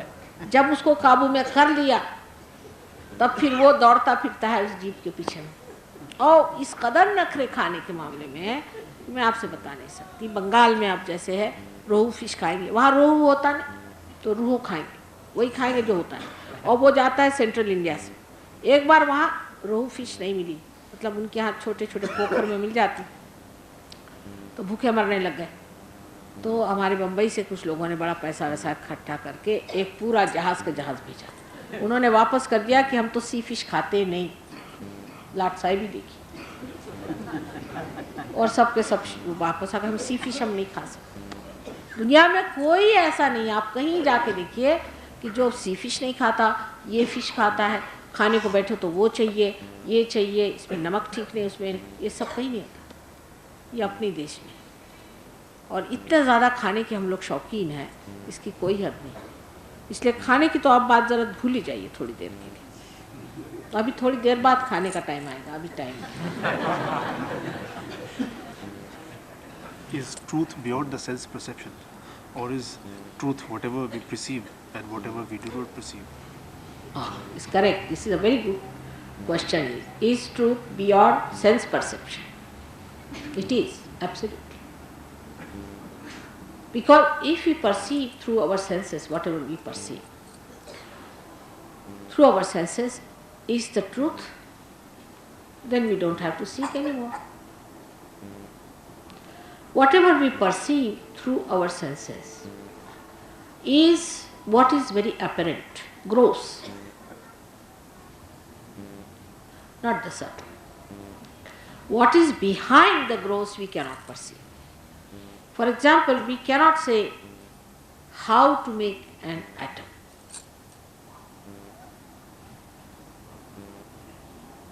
We cannot say how an amoeba is made to a human being. We cannot make one monkey into a human being, can we? Through our perception of the senses. Through our perception of the senses, we cannot do the subtle thing which is behind the gross. So we cannot perceive through the senses. But once you have perceived it, you can feel it through your senses. This is the second point. हो गया? I think let us have meditation. क्या प्रश्न? What one shall do or practice? Number one, for purification of his mind, thoughts. Number two, for shedding complex within oneself. All right. And number three, for creating self-confidence in himself. It's a very good question. Sit down. You have to just get to your Atma. You have to become your spirit. That once happens to you, the first thing that happens actually when the Kundalini rises, when she crosses this Agya Chakra, you get Nirvichar Samadhi. You get beyond thoughts. That's first thing happens. Then how to get your confidence? Atma is your confidence. Because so far you have not known your properties. You have not known your wealth. You have not known your beauties, your glories. Only through the eyes of the Atma, when you discover how tremendous you are, you will know it. For example, till this instrument is not connected to the mains, it has no meaning, it's zero. It has no value. But once it is connected, it has the value. In the same way, once you are connected with the mains, you have your own value. When you know your value, your whole value system changes and you evaluate it yourself in a different way, that you know you are the spirit. That's how you get your confidence. Now the purification part of it, that also without the light you cannot purify yourself. Whatever purification you do in darkness, one side you may be cleansing, another side you will be dirty. It happens very much in life. See, some people say, I am going to conquer my ego. You cannot conquer it. You go on fighting with it. See, it fights with you. And if you try to put down your ego, you get your super ego, means you get a meek person, you become like a cabbage. Either you become this or that. You cannot be in the center. Now with Kundalini, what happens when she raises cups up here? At this point, when it is awakened, this center, it sucks in. It sucks in on from both the sides, your ego and super ego. Both the things. Your conditionings, your sins and everything, and on the other side your ego. Both are sucked in. Once it is sucked in, immediately you see what happens, that your Sahasrara is open, this part, fontanel bone area, and the Brahmarandra opens here, and you enter into that subtle awareness. So the so-called karmas and all these things are sucked in. After all, who does the karma is the ego. Once it is sucked in, there is no ego left. In that egolessness, you become one with that. So it is a spontaneous, automatic happening as a result of the Kundalini awakening. All these things happen immediately.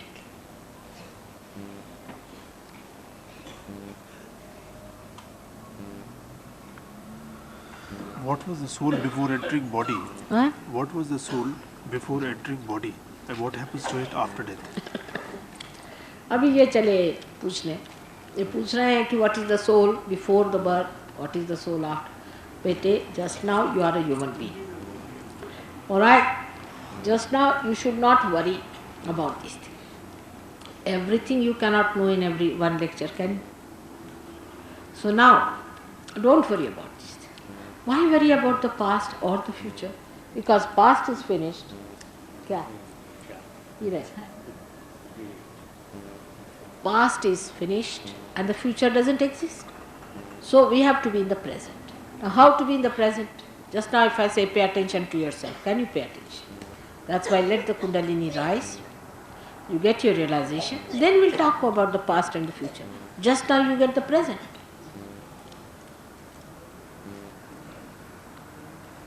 Last question, आपके अनुसार सहयोग द्वारा आत्मा और परमात्मा का मिलन होता है? यदि ऐसा होता है तो हमारे ऋषि मुनि आदि वहाँ हिमालय पर्वत आदि एकांत स्थल पर कुंडलिनी जागृत करने के लिए, परमात्मा की प्राप्ति के लिए क्यों जाते थे? इन्होंने सवाल ये पूछा है कि हमारे he asked a question that if Atma can be realized in this world, then why the Rishi Munis used to go to Himalayas? Nanaka has answered this. काहे रे बन खोजन जाई, सदा निवासी सदा अलेपा, तो हे संग समाई, पुष्प मध्य जो बास बसत है, मुकुर माही जस छाई, तैसे ही हरि बसई निरंतर, घट ही खोजो भाई। अंत में कहते हैं कहे नानक बिन आपा चीन्हे, मिटे न भ्रम की काई। ये तो पागलपन है, आप हिमालय पे जाओ, नहीं तो कहीं भी जाओ, ये तो पागलों को क्या करें, कोई ज़रूरत नहीं जाने की। दूसरी बात ये कि उनकी शायद माँ नहीं रही होगी उनको बताने के लिए कि भैया कहाँ जा रहे हो सकता, यही बात एक कह सकती मैं, तो और क्या कहूँ कि ये भी अच्छा कि हिमालय चले जा रहे। सब प्रकार कर देखे लोगों ने, हो गया अब पालो, बस सब हो गया। हिमालय गए, आप लोग बहुत हो आए हिमालय में पिछले जन्म में, अब इस जन्म में यही ले लीजिए। गिरी कंदरों में अगर परमात्मा मिलते होते तो फिर क्या कहना था। भाई संसार में रहना सबसे बड़ा यज्ञ है, पलायन करना तो बहुत ही आसान चीज। संसार में रह के गृह कर्म करके और परमात्मा को पाना, ये सबसे अच्छी विधि है, यही सहज योग। ये जो द्राविड़ी प्राणायाम है ये करने की जरूरत नहीं। और दूसरी बात है कि आपकी अगर माँ है कोई, तो वो तो नहीं चाहेगी कि अपना बेटा हिमालय में जाके ठंड में बैठे। अभी यहाँ भी ये लोग ज़रा ठंड में बैठे तो मेरा जी कुमला गया कि बच्चे बाहर बैठे ठंड में बैठे। तो हिमालय में तो मैं किसी को नहीं जाने दूँगी आप चाहे तो भी। होंगे ऋषि मुनि जाते होंगे तो उसको हम क्या करें, हम तुमको नहीं जाने देंगे, बस सीधी बात।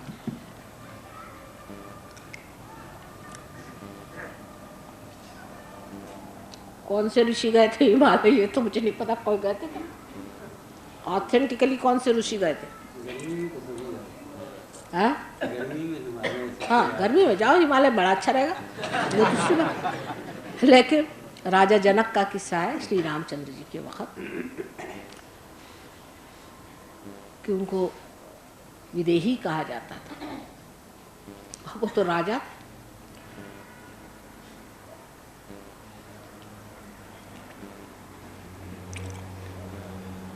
Do you know truth? If yes, how? Does one know truth? If yes, how? Through senses or supra senses or without senses? एक साहब ने सोचा है कि truth how are we to know? Through senses, supra senses or without senses? through Atma, through Atma, through your spirit, you will know. Neither by senses nor by anything, through your Atma, because when the spirit is connected, or when the light of the spirit comes into your attention becomes, again I say it's not lecturing, becomes collectively conscious. So that you start feeling others through the vibratory awareness, through the Chaitanya that is flowing. You feel them on the fingers, and you can see that the chakras are on your fingers. And whether they are hot, cold, or the breeze is coming. Accordingly, it is decoded in Sahaja Yoga to find out. And you will verify it and you will find exactly that will be happening. Actually, Muhammad Sahab has clearly said that at the time of resurrection, your hands will speak. The language of hands is a universal language. But the feeling on the hands is universal. But that time, what feeling you get is not through your senses, but through the enlightenment of your centers on your fingers, fingertips. The 7 chakras are 5, 6, and 7. क्या कुंडलिनी का चित्र है उसमें देखिएगा. ये सब सवाल आप बेटे धीरे धीरे करो. आप बहुत जल्दी भागे जा रहे हो. अभी फर्स्ट में घुसे हैं ना, तो अभी बीए के क्वेश्चन कैसे पूछ रहे हैं.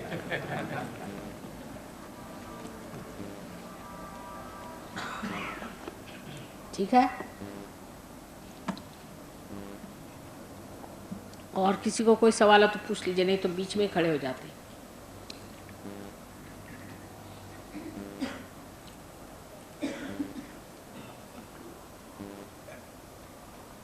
Mother, I don't have a question, but क्या बेटा? I have to acknowledge my gratefulness to you. 2 weeks ago, I escaped a road accident. Through you saved me from a road accident. Just 2 weeks ago. Hindi में बोलिए, फिर से खड़े हो जाइए, खड़े होके बोलिए. Now, 2 weeks ago, अच्छा अच्छा. 2 वीक पहले मैं रोड क्रॉस कर रहा था. एक राइट से बहुत जोर से गाड़ी आ रहा था. एक्चुअली मैं सोचा कि मैं just I always carry your picture in mind. Just I do not know how I got there. That's what I told you, that God looks after it. For God, what is miracle? What is miracle for God? आपके किस्से से और भी एक किस्सा सुना दें. आप बैठ जाइए. बहुत मेहरबानी. आपने कहा और बताया कि कैसे वो सहयोग में आए सिर्फ 2 हफ्ते और वो कैसे उनकी बचत हुई. लेकिन ऐसे बहुतों की बचत हुई है. बहुतों ने मुझे चिट्ठी लिख के भेजी. एक उनकी बस गिर गई थी 80 फुट नीचे और 2 बार गोल घूम करके वो जब चारों जमीन पर चारों पैर जम गए और उसमें कोई मरा नहीं, कुछ नहीं हुआ. और जो ड्राइवर साहब थे मारे डर के भाग खड़े हो गए. तो एक ने कहा भी मुझे तो बस चलाना आता. उनका अब क्या बस का बचा होगा. वो उतरे, उन्होंने चाबी चलाई तो चाबी चल गई, गाड़ी ऊपर आ गई, सब लोग चले. तो उन्होंने कहा इसमें कोई ना कोई संत बैठा होगा. महाराष्ट्र की बात है, महाराष्ट्र में लोग मुझे जानते. तो उसमें हमारी एक सहयोगिनी बैठी थी, उसके हाथ में मेरी अंगूठी थी. हाँ, ये माता जी की संतनी, सब उसी के पैर पे आने. तुमने बचाया. ये तो कुछ भी नहीं. लेकिन आगे की बात बताया आपसे कि अभी अभी बेडफोर्ड में हम एक दिन भाषण दे रहे थे. 8 बजे का वक्त होगा. 7 बजे से भाषण शुरू हुआ. 8 बजे के समय एक लड़का कहीं 4-5 मील दूरी पर और ऊपर से गिरा नीचे. उसके मोटरसाइकिल से गिरा और वो जा करके एक नाले की साइड में गिर पड़ा, या कहिए कि नदी की साइड में. तो सबने सोचा तो अब ख़त्म हो गया लड़का. तो उसी वक्त एम्बुलेंस आई. उसमें 15-20 मिनट लगे. जब लड़के को लाए तो देखा बिल्कुल ठीक, उसकी कोई हड्डी नहीं टूटी, कुछ नहीं. उसने हमें कभी देखा नहीं था, कुछ मतलब नहीं, और बिल्कुल ठीक. लेकिन एक जगह दर्द हो रहा था. तो उसको जब अस्पताल ले गए तो उनका भाई ये तो कुछ समझ में नहीं आया, ना तुम्हारी हड्डी टूटी ना कुछ हुआ, तुम इतने बिल्कुल जैसे कोई फुटबॉल उड़ाता है इस तरह से तुम नीचे गिरे और जैसे कि वैसे. तो उन्होंने कहा कि जब मैं गिरा तो बड़ी चोट आई थी, लेकिन एक लेडी आई सफ़ेद गाड़ी में और सफ़ेद साड़ी पहनी थी, इंडियन लेडी, और उसने उतर के मुझे हाथ लगाया और मुझे ठीक किया. उससे मैं ठीक हो गया. तो न्यूज़पेपर वाले बड़े, आप तो जानते हैं न्यूज़पेपर वालों को कोई चीज़ चाहिए, तो उन्होंने छाप छूट दिया कि एक इंडियन लेडी आई, ये हुआ. उसके बाद तीसरे दिन उन्होंने हमारा फोटोग्राफ देखा न्यूज़पेपर में, तो वो दौड़े दौड़े गए बताने के लिए कि यही वो लेडीज ने ठीक कर दिए हो। तो उन्होंने फिर चिट्ठी लिखी व्यवस्थापकों को, तो हमारे गोविंद ब्राउन करके साहब हैं उनके पास चिट्ठी, तो उन्होंने फिर एक चिट्ठी लिख के भेजी कि माता जी के लिए कोई आश्चर्य की बात नहीं, ऐसे पहले बहुत बार इंडिया में हो चुका है। एक बार एक साहब हमारे साथ, हमारे ट्रस्टी, वो हमारे साथ बैठे हुए कुछ बातचीत कर रहे थे, भूल गए कि उनको हाई कोर्ट जाना है और एक केस है और उसको लड़ना है। जब घर गए तो उनको फिर उसने फ़ोन किया आशील ने कि भाई क्या हुआ केस का, तो कहा अच्छा मैं कल जाके देखता हूँ। दूसरे दिन वो गए तो उन्होंने पूछा भाई उस केस का क्या हुआ, कहने क्या मतलब, आप तो कल आए थे और केस जिरह हुई और आपकी तरफ से जजमेंट भी हो गया। उन जाके जजमेंट पढ़ा, उसमें 3 बार उनका नाम लिखा था। इस टाइम प्रधान साहब ने बड़े ब्रिलियंटली बात करी और बड़े इंटेलिजेंट पॉइंट्स निकाले और कुछ आउट ऑफ द वे चीज़ कह डाली, और इसमें तो कोई यही नहीं दिखता है कि फेवर में केस जाएगा। तो वो तो मेरे साथ बैठे थे और 8-10 और आदमी वहाँ बैठे थे। इस प्रकार अनेक बार हुआ, लेकिन इसमें कोई आश्चर्य की बात नहीं, क्योंकि अगर मैंने कहा परमात्मा ही आश्चर्यजनक है तो फिर इसमें आपको आश्चर्य क्यों? अगर परमात्मा आपको संभालने वाले बैठे हुए हैं तो उसका थोड़ा सा आपको उसकी जानकारी किसी प्रचिति से तो होगी ना, तो प्रचिति मिलती रहती, जिससे आपका विश्वास बढ़ते जाता है परमात्मा। लेकिन पार होने से पहले नहीं मिलेगी। अब ये लड़का जो था ये पैदा पार था। बहुत से लोग मुझे मिलते हैं, कहते माँ हमने आपको स्वप्न में देखा, हमने तो पहले आपको देखा नहीं था। बहुत से लोग, अब ये कैसे हो गया? अब इसकी लंबी चौड़ी बात, ये तो दूसरी मशीन है। तुम्हें क्यों हंसी आ रही? सहयोगी ये बात बहुत बार देख चुके हैं, यहाँ हजारों ऐसे किस्से। एक्सीडेंट होगा नहीं हो, अगर वहाँ सहयोगी होगा तो एक्सीडेंट टल जाएगा, और हुआ भी तो किसी को चोट नहीं। हमारे एक सहयोगी पहले हम किसी से कहते नहीं थे सिगरेट मत पियो या कुछ करो, तो सिगरेट की उनको थोड़ी आदत थी, ज़्यादा नहीं, सब छूट गया था। लेकिन एक दिन मोटर चलाते वक्त हाथ में उनके सिगरेट थी और उनके 5-6 दोस्त भी साथ में सिगरेट पीने, सब ने फोर्स किया कि सिगरेट रखो हाथ। कहले मैंने उसको पिया भी नहीं, हाथ में थी सिगरेट। इतने में हमारी मोटर जा करके खड्डे में गिरी और एकदम हम लोग उसके अंदर घुस गए, पता नहीं कैसे। और जब बाहर आए तो बिल्कुल हमें कुछ नहीं हुआ था, सिर्फ मेरी ये उंगली जिसमें विशुद्धि चक्र होता है वो ज़रा सी चोट खा गई। तब मैंने कान पकड़े कि अब मैं सिगरेट, और इतनी सी चोट खा गई, बताया उन्होंने, इतनी सी मेरी उंगली चोट खा गई। फिर परमात्मा का खेल आप देखिए, बड़ा मजा आएगा। अभी तो जाना ही नहीं, जब जानिए फिर देखिए क्या खेल खेलते। उसकी लीला अपरंपार है बेटा। अब तुम्हारा विश्वास बैठा ना, इसलिए ये विश्वास बैठाने के लिए ये सब लीला करते हैं।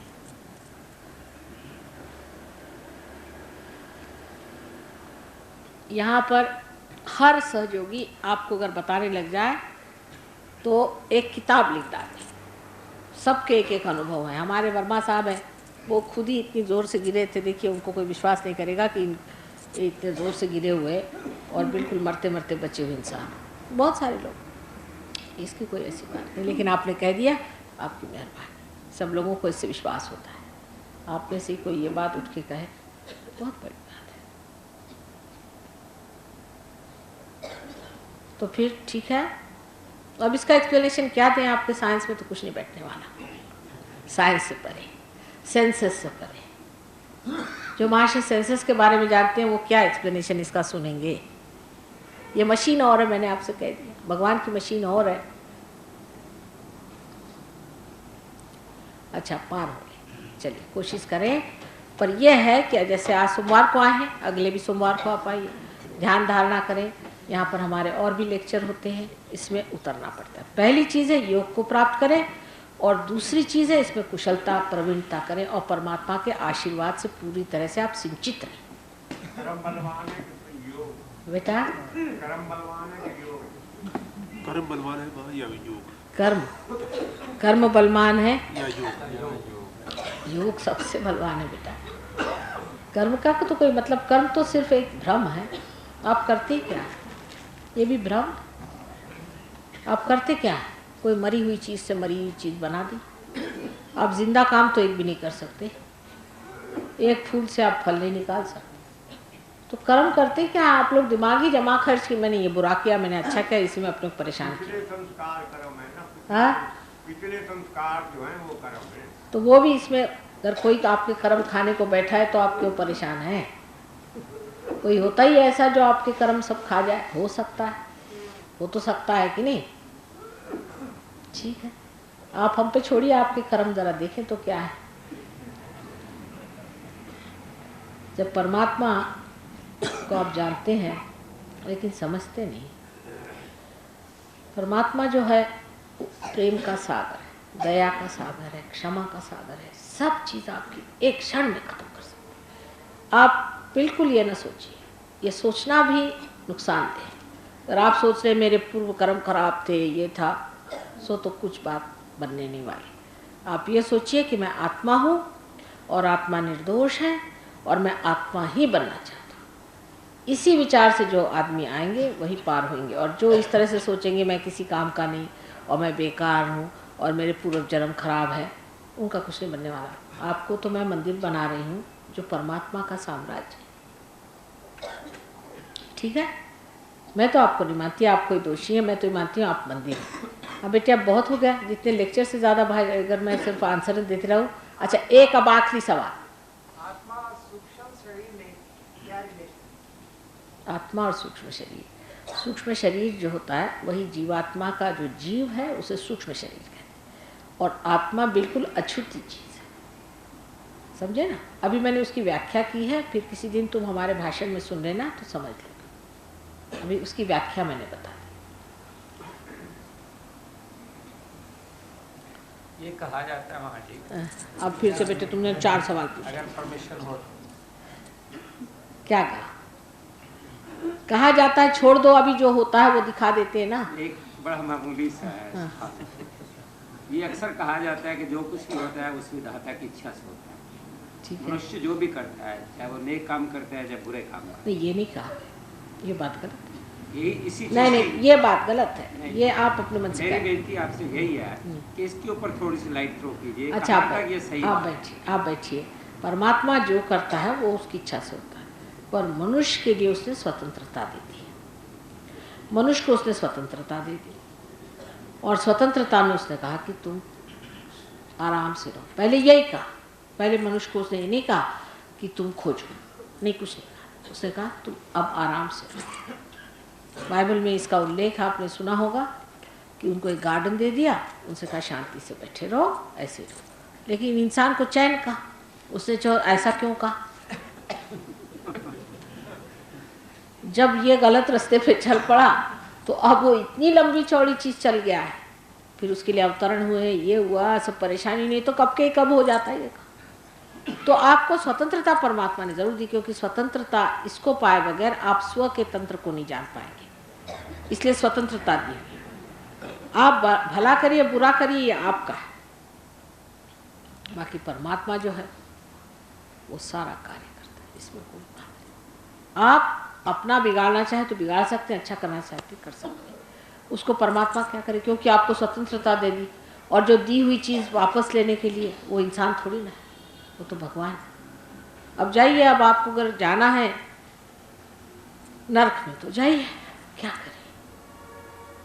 अगर स्वर्ग में आना है तो भी आ सकते, तो इतना लंबा घुमाव करना पड़ गया। उस वक्त जल्दी से जो काम हो सकता था उसके लिए इंसान को इतना लंबा घूमना पड़ा, अब तो रास्ते पे आ जाइए। ठीक है, स्वतंत्रता तो आपकी है ही, इसीलिए तो हम बैठे लेक्चर दे रहे हैं। अगर आपकी स्वतंत्रता नहीं होती तो लेक्चर देने की क्या ज़रूरत है, ऐसी पार करा देते। अगर आप स्वतंत्र नहीं होंगे तो इस संपूर्ण स्वतंत्रता को आप समझ नहीं पाएंगे। पहले स्वतंत्र होना पड़ेगा,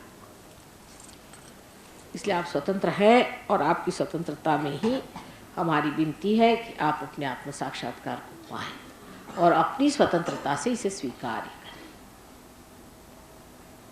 अब ठीक है, अब आंख बंद करिए, ऐसे हाथ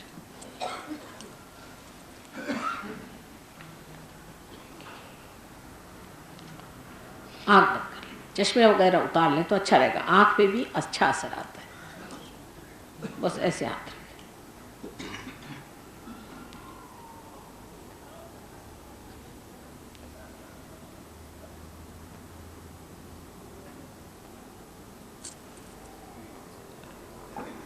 अब अपने मन से पूछिए कि तू क्या विचार कर रहा है। देखिए क्या विचार कर रहा है। अधिकतर लोग निर्विचार हैं इस वक्त।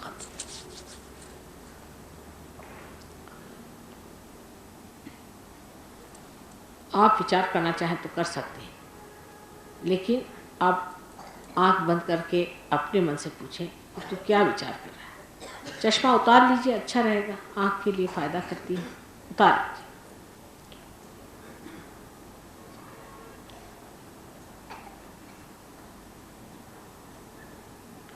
आंख को खोलिएगा नहीं कृपया।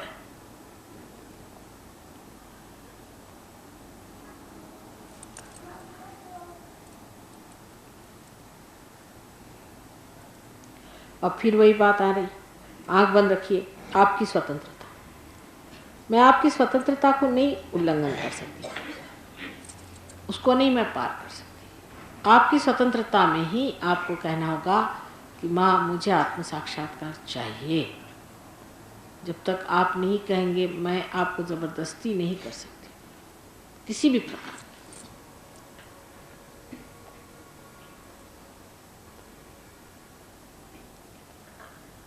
इसी जगह परमात्मा रुक जाता है कि आपकी स्वतंत्रता आपकी अपनी है।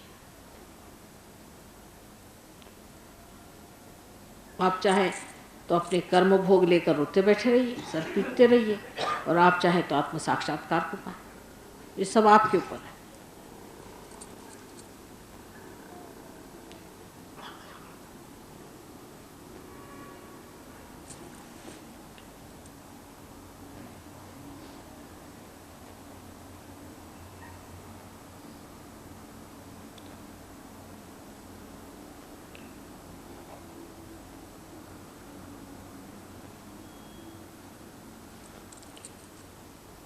कहना होगा कि माँ मुझे आत्म साक्षात्कार दीजिए।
आँख न खोलिए, लेकिन राइट हैंड हार्ट पे रखें, राइट हैंड हार्ट पे, राइट हैंड लेफ्ट में हार्ट पर रखें, राइट हैंड को उठा के हार्ट पे रखें, हृदय पे रखें।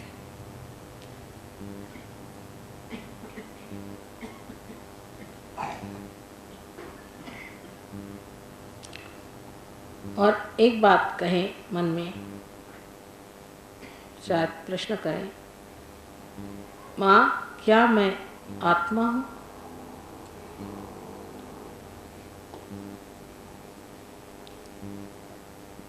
हृदय से पूछे, क्या मैं आत्मा हूँ?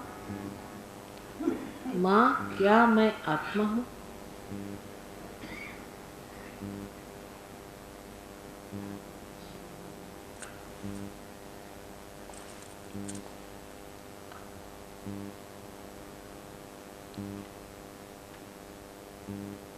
अब इसी हाथ को नीचे ले आए, पेट पे रखें, लेफ्ट साइड। एक हाथ हमारी तरफ बना रहे हैं, आंखें बंद करके पूछें, माँ क्या मैं स्वयं का गुरु हूँ? 10 बार पूछें, क्या मैं स्वयं का गुरु हूँ? जब आप आत्मा हो गए तो आत्मा आपका गुरु है, इसलिए आप पूछना चाहिए, क्या माँ मैं स्वयं का गुरु हूँ? नीचे रखें हाथ, पेट पर लेफ्ट हैंड रखें, जो हृदय पे था, हृदय पे जो लेफ्ट हैंड है, हृदय पे जो राइट हैंड है, उसे आप राइट हैंड को आप पेट पर रखें, लेफ्ट हैंड मेरी ओर रखिए।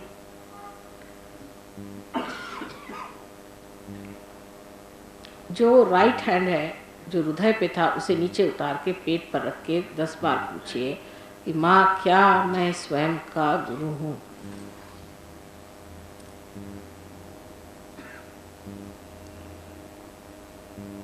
पूर्ण विश्वास के साथ पूछिए।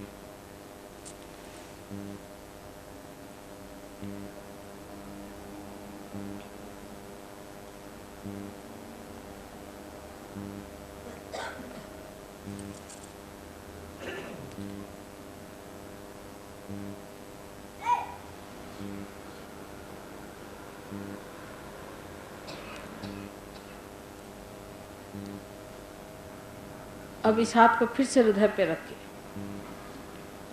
12 मर्तबा कहें, ये सब चक्रों की जितनी भी पंखुड़ियां हैं उसके हिसाब से कह रही हूँ, 12 मर्तबा। आप कहिए कि मैं आत्मा हूँ और मैं निर्दोष हूँ।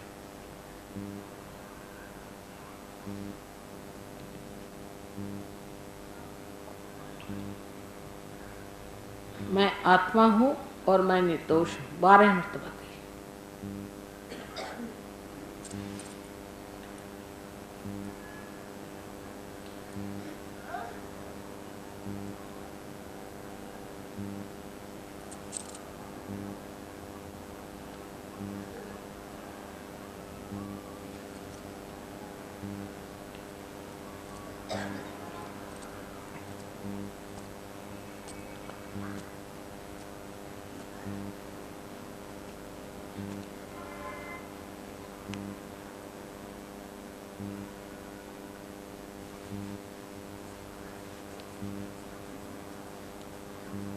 अब इस हाथ को अपने माथे पर आड़ा रखिए, माथे पर, माथा पकड़ के जैसे बैठते हैं माथे पर, माथा माने जिसे कपाल कहते हैं, फोरहेड के ऊपर आड़ा रखे।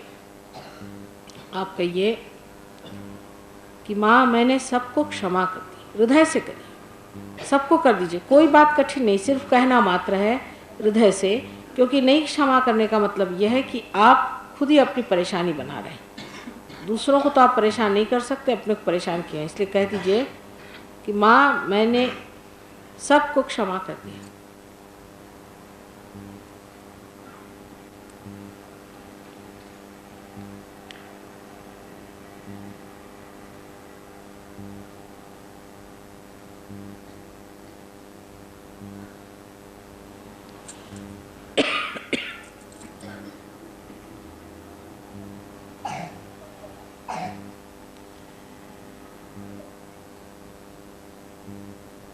पूर्णतया मैंने क्षमा कर दी। मेरे मन में किसी के लिए भी अब कोई दुख नहीं रहेगा। मैंने सबको क्षमा कर दिया।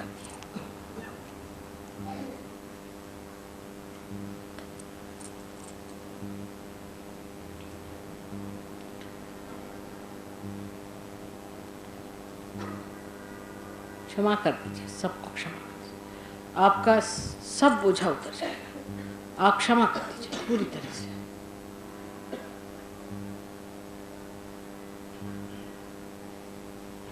क्षमा करने से ही आप परमात्मा से ये भी कह सकते हैं कि मुझसे अगर कोई गलती हो तो उसे क्षमा करें, पर उसमें अपने पे दोष न लें। अपने पर कोई दोष न लें और कहे हैं परमात्मा से कहिए कि मुझे आप क्षमा कर दीजिए, लेकिन आप अपने पर कोई दोष मत लीजिए।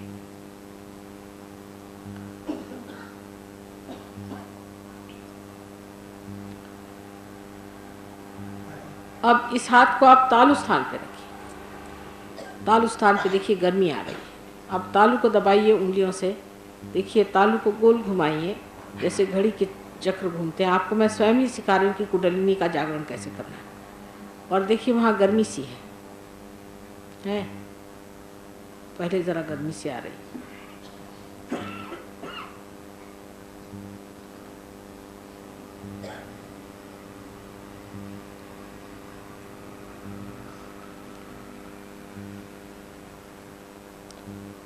अब हाथ ऊपर उठा के देखें कि ठंडक आ रही है।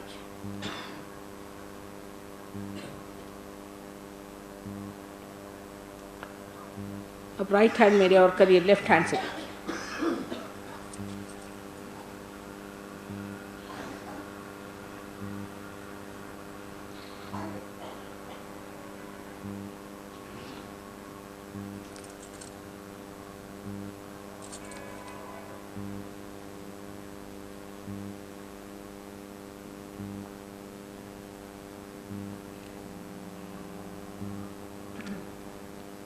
कहिए कि माँ मुझे आत्म साक्षात्कार दीजिए। नम्रता, आप बहुत बड़ी चीज मांग रहे हैं।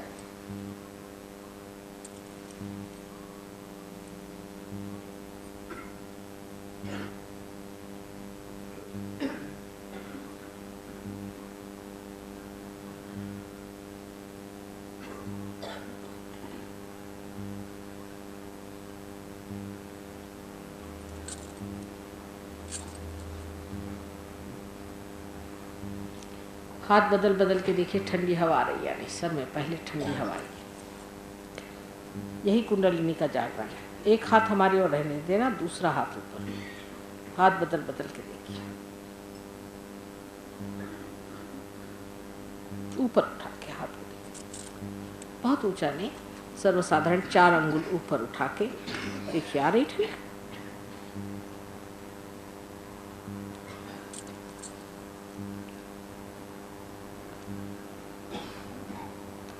धीरे धीरे बदलिए, जल्दी जल्दी।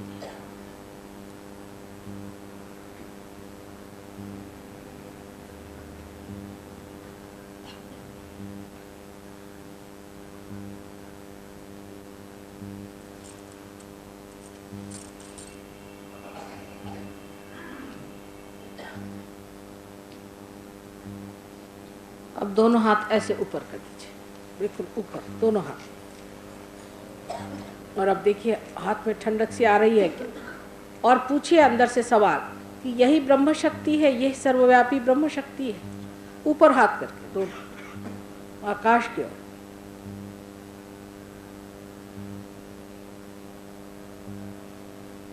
ऐसे लगा जैसे कोई चीज अंदर चली जा रही है। अब नीचे हाथ करिए, दोनों हाथ ऐसे करके देखिए, हाथ में भी ठंडक आएगी। आ रही?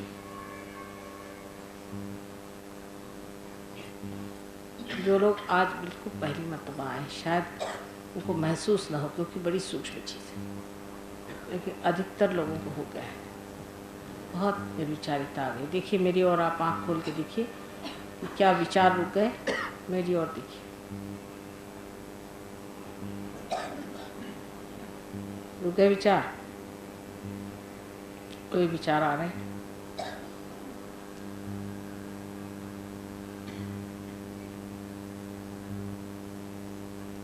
अब हाथ में ठंडक आ रही, जरा फूक फूक के हाथ।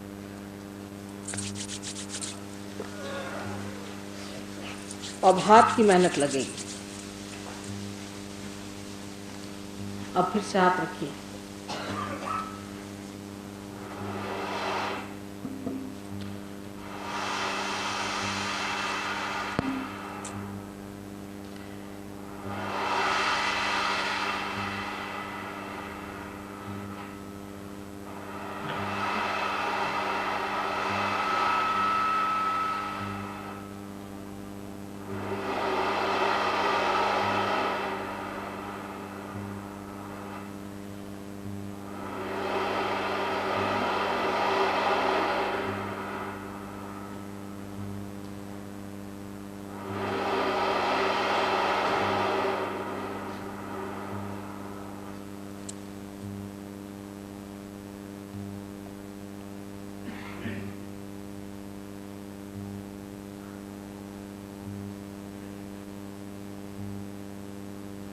अरे ठंडक का सूक्ष्म चीज है, जरा ख्याल करें।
शांति अंदर की शांति प्रस्तापित हो गई। अब हाथ में चैतन्य की लहरियां ठंडी ठंडी हवा की दृष्टि से,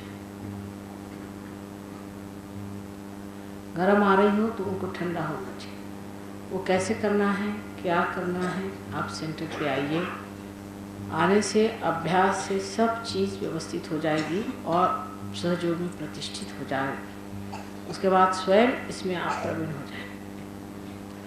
इस सेंटर में हमारे बहुत अच्छे कुछ सहयोगी हैं और वो आपका बड़ा अच्छे से मार्गदर्शन करेंगे। लेकिन आप अपने प्रति आस्था रखें, अपना विचार बनाएं, अपना ख्याल करें और अपने जीवन का एक दिन, हफ्ते में सोमवार का दिन आप ज़रूर अपनी वृद्धि के लिए करें। इसी तरह से सारे संसार को बदलने के दिन आ जाए।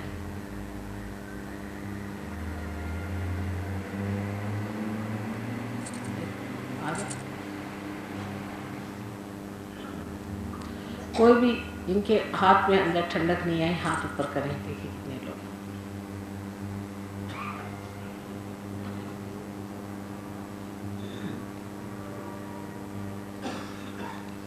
बहुत कम लोग हैं, कोई हर्ष नहीं। आप लोग अगर इधर तशरीफ लाएं तो ये लोग देख लेंगे। आप 3-4 जने इधर आ जाए, आइए आ जाइए। नहीं अब आप बात में करिए, बात पहले आके पार हो जाए। हाँ फिर क्या? ये कहना है कि जब जितनी देर से मैं यहाँ बैठा हूँ तब से आ रही है। तुम्हें तो आ गई, फिर क्या है? अब तुम सीखो आगे कैसे करने का। तो राजा बेटा हो तुम। क्या कहते? चाय पी ली ना, पूरा एक कप अच्छा ना ले आए, बस और कुछ नहीं चाहिए। हाँ